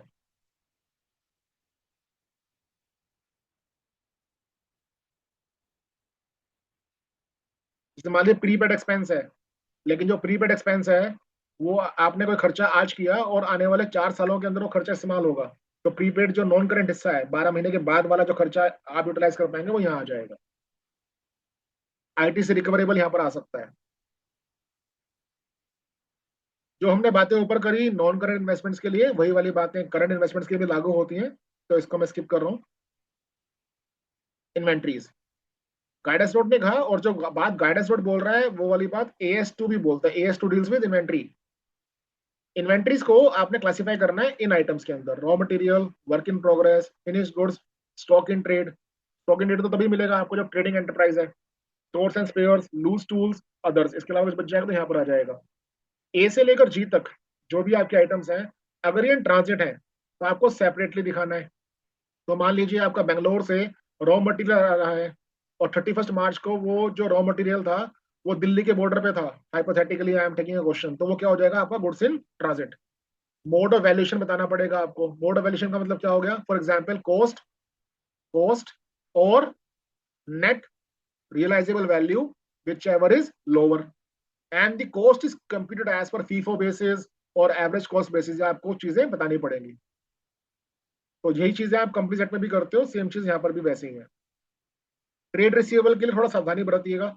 कहा गया ट्रेड रिसीवेबल, जिसको आप सन्डी डेटर्स ही बोलते हो, aggregate amount of trade receivables, जो सीधी वर्ड एग्रीगेट, तो हमें एग्रीगेट बताना है, उसको ब्रेकअप नहीं देना। तो आपकी अगर 100 पार्टीज है तो 100 पार्टीज के लिए नहीं चाहिए, टोटल करना है आपको 100 पार्टीज का। Aggregate amount of trade receivables outstanding for a period exceeding 6 months from the date they are due for receipt shall be stated separately. और जो ट्रेड रिसीवेबल्स का ब्रेकअप क्या देना है आपका? Secured, unsecured, doubtful and provision for bad and doubtful debts. अब real world में गलती क्या होती है? रियल वर्ल्ड के अंदर जो ट्रेड रिसीवेबल्स हैं, कहा गया you have to show trade receivables outstanding for a period exceeding 6 months। जो ये 6 महीने हैं, जनरली गलती क्या करते हैं लोग, 6 महीने इनवॉइस डेट से काउंट करते हैं, जबकि आपको ये 6 महीने इनवॉइस डेट से काउंट नहीं करने। You have to count this 6 months from the date they are due for receipt. तो जो ड्यू डेट होगी इनवॉइस की, उससे 6 महीने आप काउंट करना है। तो please do not commit this mistake. I believe this point is clear. तो एक बार मैं पढ़ देता हूँ वापस। Trade receivables outstanding for a period exceeding 6 months from the due date. तो ड्यू डेट निकालेंगे, ड्यू डेट के बाद प्लस 6 मंथ्स कर देंगे। प्लस 6 मंथ्स जब खत्म हो जाते हैं, उसके बाद जो 7th मंथ का फर्स्ट डे होगा, 7th मंथ का जो फर्स्ट डे होगा, उस दिन जो ट्रेड रिसीवेबल्स आउटस्टैंडिंग है, आपको उसका ब्यौरा देना है यहाँ पर। Then is cash and bank balance. बड़ा सिंपल है। तो कैश एंड बैंक बैलेंस का जो आपका ब्रेकअप है वो ये होगा, बैलेंस विद बैंक्स। तो जैसे करंट अकाउंट हो गया, ऐसे आप देखिए समझने की कोशिश कीजिएगा। हो सकता है कि पुराने साल तक आपका जो बैंक में सेविंग्स अकाउंट है वो भी आपने यहाँ पर दिखाया हो, तो इसका ही ब्रेकअप आ जाएगा। Entities current account and savings account, दो अलग अलग हिस्से कर दीजिएगा। Cheques, drafts on hand.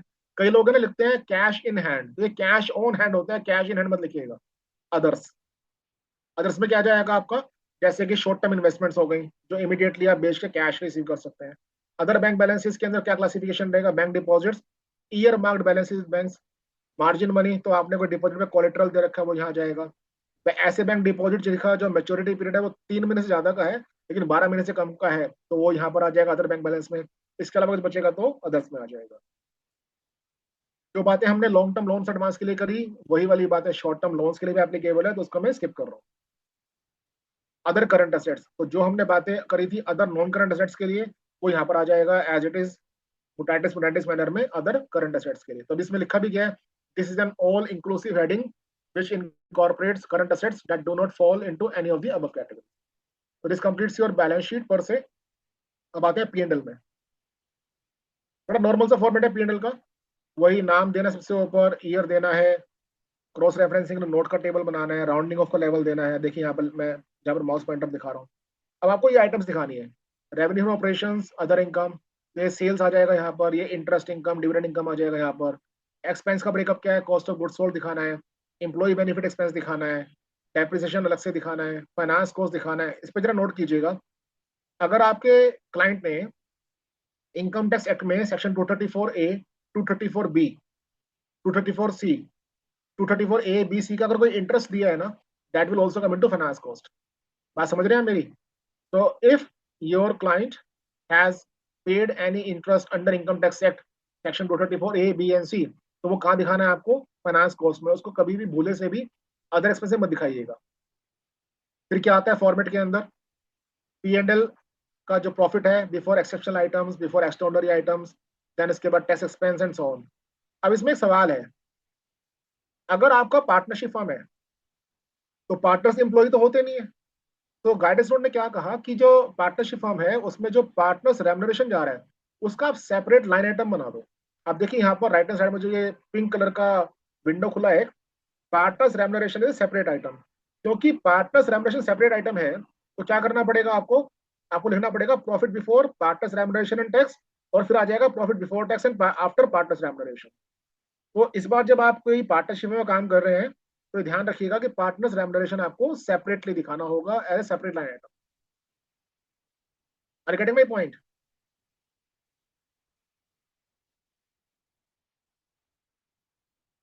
देखिए फाइनेंस कॉस्ट का मैं डिस्कशन कर चुका हूँ। फाइनेंस कॉस्ट के अंदर इंटरेस्ट एक्सपेंस आएगा, तो इसका मतलब क्या है आपका, even not only bank interest but income tax act में जो इंटरेस्ट दिया वो भी आएगा। गाइडेंस नोट कहता है कि आपको ये वाली बातें भी ध्यान रखनी है। एम्प्लॉय बेनिफिट एक्सपेंस के अंदर आपको सेपरेट दिखाना है, salaries and wage, provident fund, gratuity fund अलग से दिखाना है, स्टाफ वेलफेयर अलग से दिखाना है। ये कुछ इंपॉर्टेंट है। एनी आइटम ऑफ इनकम और expense which exceeds 1% of total revenue or rupees 1 lakh whichever is higher shall be separately disclosed। इसको बोलते हैं मटीरियलिटी। कोई ऐसा खर्चा है जो इस थ्रेशोल्ड से अलग जा रहा है, ज्यादा जा रहा है, तो आप उसको मिसलेनियस एक्सपेंस के अंदर क्लब नहीं करोगे, आप उसका सेपरेट लाइन आइटम दिखाओगे। And the same way then we have power and fuel, rent etcetera etcetera. ये क्वेश्चन हम कर चुके हैं। अब इस पे आते हैं जो मैंने शुरुआत में बोला था। अगर आपका क्लाइंट जो फॉर्मेट गाइडेंस नोट ने दिया है, अगर आपका क्लाइंट जो फॉर्मेट गाइडेंस नोट ने दिया उसको फॉलो ना करे तो क्या किया जाए? तो मैंने आपको बोला क्वालिफाई कर दीजिए। अब देखिए क्वालिफाई कैसे करना है, बड़ा ध्यान से समझिएगा इसको। मान लीजिए आप टैक्स ऑडिट कर रहे हो, तो जो फॉर्म 3CB है, फॉर्म 3CB के पैरा नंबर 3 में आपको ये 2 पैराग्राफ्स डालने हैं। आपको दिखाता हूं मैं, 1 मिनट दीजिए। अगर आपका क्लाइंट गाइडेंस नोट फॉलो नहीं कर रहा है और आप उसका टैक्स ऑडिट कर रहे हो, तो फॉर्म 3CB के पैरा नंबर 3 में आपको 2 पैराग्राफ डालना है। पैराग्राफ नंबर 1 मैं पढ़ देता हूं आपके लिए। The financial statements of so and so firm have not been prepared in accordance with the formats of financial statements prescribed in the guidance note on financial statements of non-corporate entities issued by Institute of Chartered Accountants of India. In our opinion, while this represents a departure from the prescribed presentation framework, it does not materially affect the information presented regarding the entity's financial position, financial performance, or owner's equity for the year. हमने क्या लिखा है कि भाई format follow ना करने से balance sheet पर या P&L पर कोई इंपैक्ट नहीं आया। दूसरा paragraph, in our opinion and to the best of our information and according to the explanations given to us except for the matter described in basis for qualified opinion. ये कौन सा paragraph है आपका? ये वाला पैराग्राफ जो left में लिखा है। The financial statements present fairly in all material respects the financial position of the firm as on such and such date and its financial performance for the year ended on that date in accordance with applicable financial reporting framework. ये बात समझ में आती है आपको? ये बात clear है आपको? तो यहाँ पर क्या ध्यान रखना है? 2 चीजों को आपने बड़ा ध्यान रखना है इस साल। पहला, अगर क्लाइंट की बुक्स के अंदर depreciation as per useful life नहीं है तो कैसे क्वालिफाई करना है, मैंने आपको बता दिया है। दूसरा, अगर आपका क्लाइंट गाइडेंस नोट फॉलो नहीं करता है for the formats of financial statements और आप उसका ऑडिट कर रहे हो, अटेस्टेशन कर रहे हो एज अ केस में भी, तो आपको एक क्वालिफिकेशन डालना है। This qualification is based upon SA 705 principles. SA stands for standards on auditing. ये बात क्लियर होती है आपको? कोई डाउट हो तो पूछ लीजिए। सर एक डाउट है इसमें। हाँ जी। Sir at the end of the day it will be the owners will be on us कि हमने किस क्लाइंट की ये रिपोर्टिंग इस अकॉर्डिंग करनी है और किसकी नहीं करनी, because the client is least bothered, ना उसे नॉलेज है और ना ही उसे इस चीज की परवाह है। तो हमारा पॉइंट ये था कि ये जो क्वालिफिकेशन है, will it save our skin at the end of the day? कल को इंस्टीट्यूट यस, ऑब्वियसली आपको क्या करना पड़ेगा ना भाई साहब, आप क्लाइंट को पहले एक ईमेल डाल दीजिए कि ये नया फॉर्मेट आ गया है और इस फॉर्मेट के हिसाब से आपको अपने फाइनेंशियल बनाने चाहिए। अब क्लाइंट आपको जवाब देगा कि मैं ऐसा करूंगा या ऐसा नहीं करूंगा। जो भी वो जवाब दे रहा है उसको आप लीजिए MRL में, मैनेजमेंट रिप्रेजेंटेशन लेटर में। तो अगर क्लाइंट कहता है कि I will not follow the formats because this is not applicable to me, कोई बात नहीं। क्लाइंट कहता है आई विल फॉलो, अगेन कोई बात नहीं। अगर वो फॉलो नहीं करेगा तो क्वालिफिकेशन है, फॉलो कर लेगा तो क्वालिफिकेशन नहीं है। क्वालिफिकेशन कर देने से एटलीस्ट कोई आप पर ये उंगली नहीं उठा सकता कि आपने क्या किया। क्योंकि आप क्या पाएंगे, भाई मैंने तो समझाया था, वो नहीं माना, तो मैं हद से क्या कर सकता हूँ, मैं क्वालिफाई कर सकता हूँ। Sir, so if we get the MRL signed from the client that he is not ready to, comply with the latest guidelines, and we give a qualification in the prescribed section that you have given, we are 100% sure there will not be any, yes. अगर आप guidance note follow नहीं करता client, आप कहने पर भी MRL में अगर आप क्वालिफाई कर देते हो तो आप इस गाइडेंस नोट की कॉन्ट्रावेंशन से 100% सेफ हो। Thank you sir, thank you sir. अब ये आपकी चॉइस है कि आप पहले मेल डालकर उसको समझाएं कि भाई बनाओ, या डायरेक्टली MRL में इसके लिखवा लें। वो डिपेंड करेगा क्लाइंट टू क्लाइंट, क्योंकि वो कहते हैं ना one size never fits all. तो depending upon client to client आपको देखना है कि डायरेक्टली MRL में लें या पहले समझाएं उसको और फिर MRL में लें। बट दोनों ही सूरतों में अगर वो फॉलो नहीं करता, दिस क्वालिफिकेशन, और आप लैंग्वेज भी चेंज कर सकते हैं क्वालिफिकेशन की, this qualification will save your skin. और सबसे बढ़िया बात क्या है, इस क्वालिफिकेशन को देने से क्लाइंट को नुकसान नहीं है एज सच, क्योंकि इनकम टैक्स डिपार्टमेंट का जब तक कोई मैंडेट नहीं आता क्लाइंट के लिए कि आपको भी फॉलो करना है गाइडेंस नोट, तो उस केस में असेसिंग ऑफिसर को या डिपार्टमेंट को नुकसान नहीं है, there is no loss to revenue. और कोई क्वेश्चन तो आप पूछ लीजिए यहाँ पर। गुरु सिंह जी, अगर टैक्स ऑडिट नहीं हो रहा है और आप कुछ और अटेस्टेशन कर रहे हो, तो आपको क्या करना है, जो ओपिनियन पैराग्राफ आता है ना अटेस्टेशन रिपोर्ट में या सर्टिफिकेट में, उसमें ये वाला पैराग्राफ डाल देना है। लैंग्वेज तो सेम ही रहेगी, बट जो रिपोर्ट आएगा वो बदल जाएगा। इट कुड बी इधर सर्टिफिकेट और ऑडिट रिपोर्ट और may be the loan financing report. लेकिन पैरा तो कॉमन ही रहेंगे। लैंग्वेज मतलब कहूंगा लैंग्वेज कॉमन ही रहेगी। क्वेश्चन है तरुण जी का, consequences for CA in practice not complying, तो ये तरुण जी प्रोफेशनल मिसकंडक्ट हो जाएगा as per second schedule of chartered accountant. और कोई क्वेश्चन था पूछिए।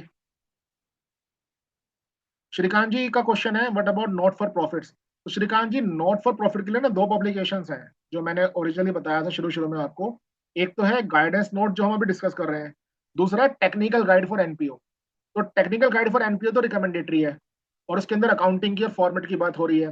गाइडेंस नोट जो ये वाला है ये मैंडेटरी है। तो आपको क्या देखना होगा, अगर आपका एनपीओ थोड़ी बहुत भी बिजनेस या कमर्शियल एक्टिविटीज करता है, आई रिपीट थोड़ा बहुत भी बिजनेस या कमर्शियल एक्टिविटीज करता है, तो उसको तो एक गाइडेंस नोट फॉलो करना है। अगर 100% चैरिटेबल है तो उस केस के अंदर उस पर एक गाइडेंस नोट एप्लीकेबल नहीं होगा, टेक्निकल गाइड एप्लीकेबल होगा। आपको मैं कुछ दिखाता हूँ, शुरू शुरू में कुछ चीज थी, just give me a moment. ये देखिए डेफिनेशन देखिएगा, ऑल बिजनेस और प्रोफेशनल एंटिटीज। तो मान लीजिए मैं एक छोटा सा एग्जांपल लेता हूँ। दिल्ली में मंदिर है बिरला मंदिर, तो बिरला मंदिर में सब कुछ चैरिटेबल चल रहा है, तो वहां पर क्या लगेगा, उनके फाइनेंशियल्स के लिए टेक्निकल गाइड फॉर एनपीओ, जो कि मैंडेटरी नहीं है। तो उनकी इच्छा है वो अपने फाइनेंशियल बनाने के लिए टेक्निकल गाइड फॉलो करें या ना करें। बट बिरला मंदिर ने क्या किया, जो स्पेस उनके पास खाली था, that space they started giving for parking and they were charging some fees for parking. तो what happened, smallest portion of the activities also is commercial in nature. तो वहां पर ये वाला गाइडेंस नोट एप्लीकेबल हो जाएगा। और अगर गाइडेंस नोट एप्लीकेबल हो गया तो what they will do, they will rename the statement of P&L to a statement of income and expenditure, and then whatever I discussed will be applicable mutatis mutandis. Shrikant sir clear हूं मैं अपनी बात के लिए?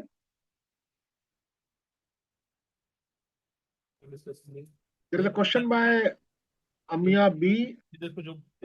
In case the client is not agreeing and we are giving qualification, even then it is a professional misconduct. Sir आप अगर qualification देंगे तो ही प्रोफेशनल मिसकंडक्ट नहीं है, क्वालिफिकेशन अगर नहीं देंगे तो फिर मिसकंडक्ट है। तो qualification is a skin saving exercise. Ultimately तो आप यही कह सकते हो ना हद से एज एन ऑडिटर कि कॉन्ट्रावेंशन हुआ, मैंने क्वालिफाई कर दिया। जसविंदर जी अगर 100% चैरिटेबल सोसाइटी है तो ये गाइडेंस नोट एप्लीकेबल नहीं है, लेकिन अगर माइन्यूट पोर्शन भी कमर्शियल नेचर का होगा तो ये गाइडेंस नोट एप्लीकेबल हो जाएगा। और आपको उस केस के अंदर स्टेटमेंट ऑफ पी&एल को नया नाम देना होगा, statement of income and expenditure. Sir एक क्वेश्चन था। हाँ जी। सर अगर कोई नॉन कॉर्पोरेट एंटिटी जिसपे टैक्स ऑडिट एप्लीकेबल नहीं है, हाँ जी। तो उस केस में हम ये क्वालिफाइड ओपिनियन अगर वो फॉलो नहीं कर रहा गाइडेंस नोट को, तो हम वो चीज कहाँ दिखाएंगे? तो डिपेंड करता है ना, अगर उस एनसी के ऊपर टैक्स ऑडिट एप्लीकेबल नहीं है तो ठीक है। मुझे पहले आप ये बताओ कि आप उसका कौन सा अटेस्टेशन कर रहे हो। तो सर बैलेंस शीट विदाउट मान अटेस्टेशन। लीजिए मैं ये एज्यूम कर लेता हूँ, आप जो उसका अटेस्टेशन कर रहे हो वो उसको बैंक से लोन लेना है, तो बैंक ने कहा कि इसको अटेस्ट करा के लाओ। ठीक है सर। तो वो जो अटेस्टेशन है ना, आप नोट कर लो, इसके लिए स्टैंडर्ड आता है SRS 4410। 44 SRS 4410 की रिपोर्ट बनेगी और SRS 4410 की रिपोर्ट में यही वाला क्वालिफिकेशन आएगा। ठीक है सर। ओके। इसका एमआरएल भी ले लें सर, एमआरएल भी। हाँ एमआरएल तो देखो हर जगह चाहिए होता है, वो तो स्टैंडर्ड प्रैक्टिस है, स्टैंडर्ड। ओके एक क्वेश्चन है अमीना जी का, इन case of professional like us is it applicable? Answer is yes.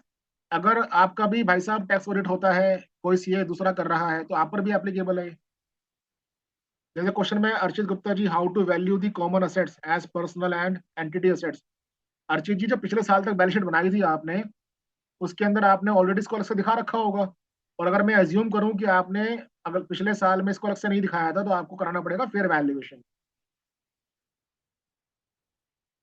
तो वो फेयर वैल्यूएशन कोई आर्किटेक्ट या कोई मे बी कोई और एक्सपर्ट जो आपके पास होगा लोकेलिटी में, वो करके देगा। Am I clear Archit ji? Okay. अब क्या होता है कि काफी सारे जो सीए हैं उनके मन में रहता है कि भाई कॉपी पेस्ट कर लेते हैं। कॉपी पेस्ट करना सेहत के लिए हानिकारक हो सकता है, but I observe through various seminars and webinars, there are professionals who are copying and pasting schedule 3 format of companies for the purpose of NCs और उसमें कुछ काट छाट कर रहे हैं। प्लीज ऐसे मत कीजिएगा। अगला टॉपिक क्या है? What are those items which are not in the guidance note formats.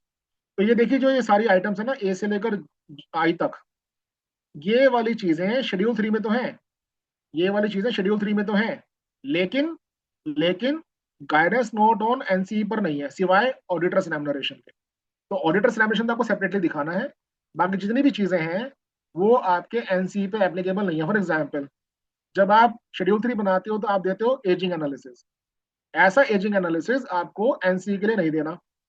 Ratio analysis companies में दिया जाता है, यहाँ पर नहीं देना, and so on. This is a question by Shrikant ji. I'm a partner of a firm subject to tax audit. Is this guidance not applicable for my personal financial statements which are regularly made every year? Shrikant ji, नहीं, आपके personal financial statements पर ये guidance note applicable नहीं होगा, because you are not the entity. But अगर आपकी कोई proprietorship firm है, वहां पर एप्लीकेबल हो जाएगा। तो first of all we have to see whether your entity और whether your individual. Are you getting my point, Shrikant ji? So this guidance note is applicable only when you are entity. If you are individual, then this is not applicable.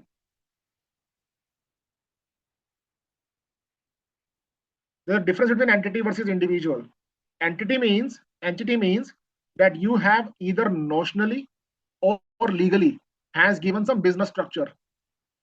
In that way, case it will become entity.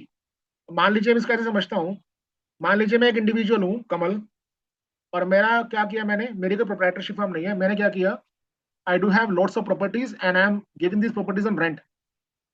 तो उस case के अंदर अगर मैं अपने CA के पास जाऊं और कहूं कि मेरे फाइनेंशियल्स को अटैच कर दो, तो उस केस के अंदर my CA can not say that I am an entity, I am individual. Are getting my point?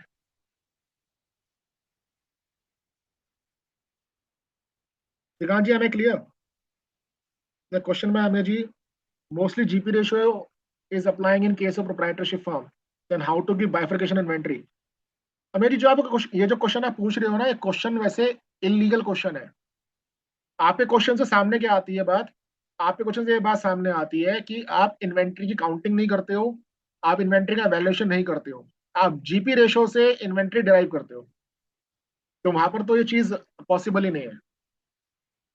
There is a question by Gurkirat Singh ji, as format shared by institute they have mentioned note to significant accounting policy, will the same be shown in 4410 case? Answer is yes. Sir 4410 क्या बात करता है? Compilation of financial statements. तो जहां भी आप financial से compile करोगे, वहां नोट्स भी तो पार्ट ही है ना फाइनेंशियल्स का।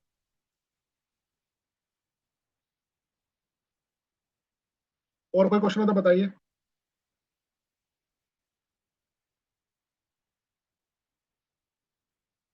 तो मेरी तरफ से तो देखो यही डिस्कशन था, अभी आधा घंटा लगभग बचा हुआ है, आप लोगों ने बहुत ज्यादा इंटरेक्शन नहीं किया, लोग भी कम है, तो टाइम जल्दी निकल गया ये वाला। कुछ क्वेश्चन हो तो आप पूछ लीजिए, नहीं तो रैप अप करते हैं फिर। ये मेरी बुक है financial statements of non corporate entities की, जो आप collect my book dot in से ले सकते हो, इसके डिविजन है। If you are interested you can go to this website and you can get this book. कोई सवाल आपका हो तो आप पूछ लीजिए, I would be glad to answer.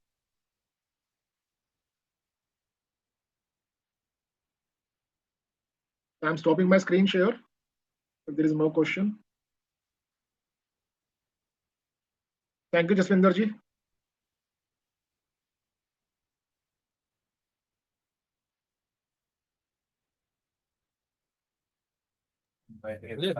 Sir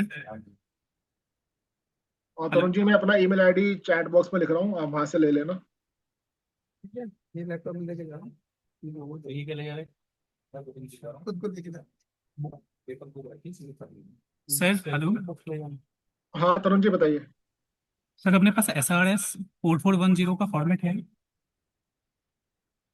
sir मेरे को चेक करना पड़ेगा फॉर्मेट का, अदरवाइज आप एक काम कर सकते हैं, आप SRS 4410 IECI.org से डाउनलोड कर लीजिए, उसमें फॉर्मेट होना चाहिए।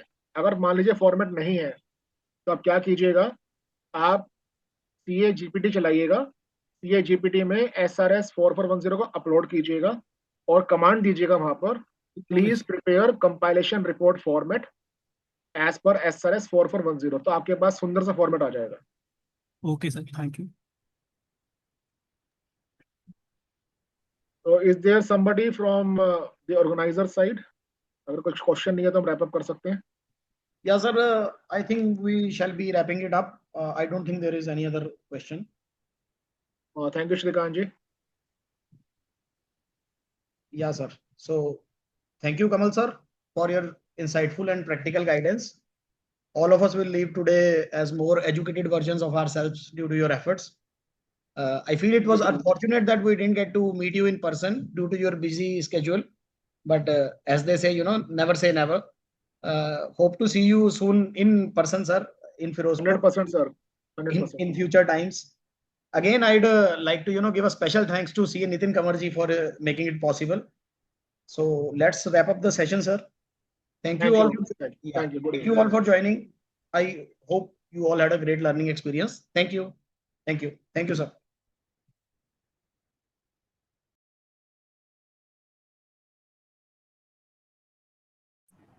Thanks.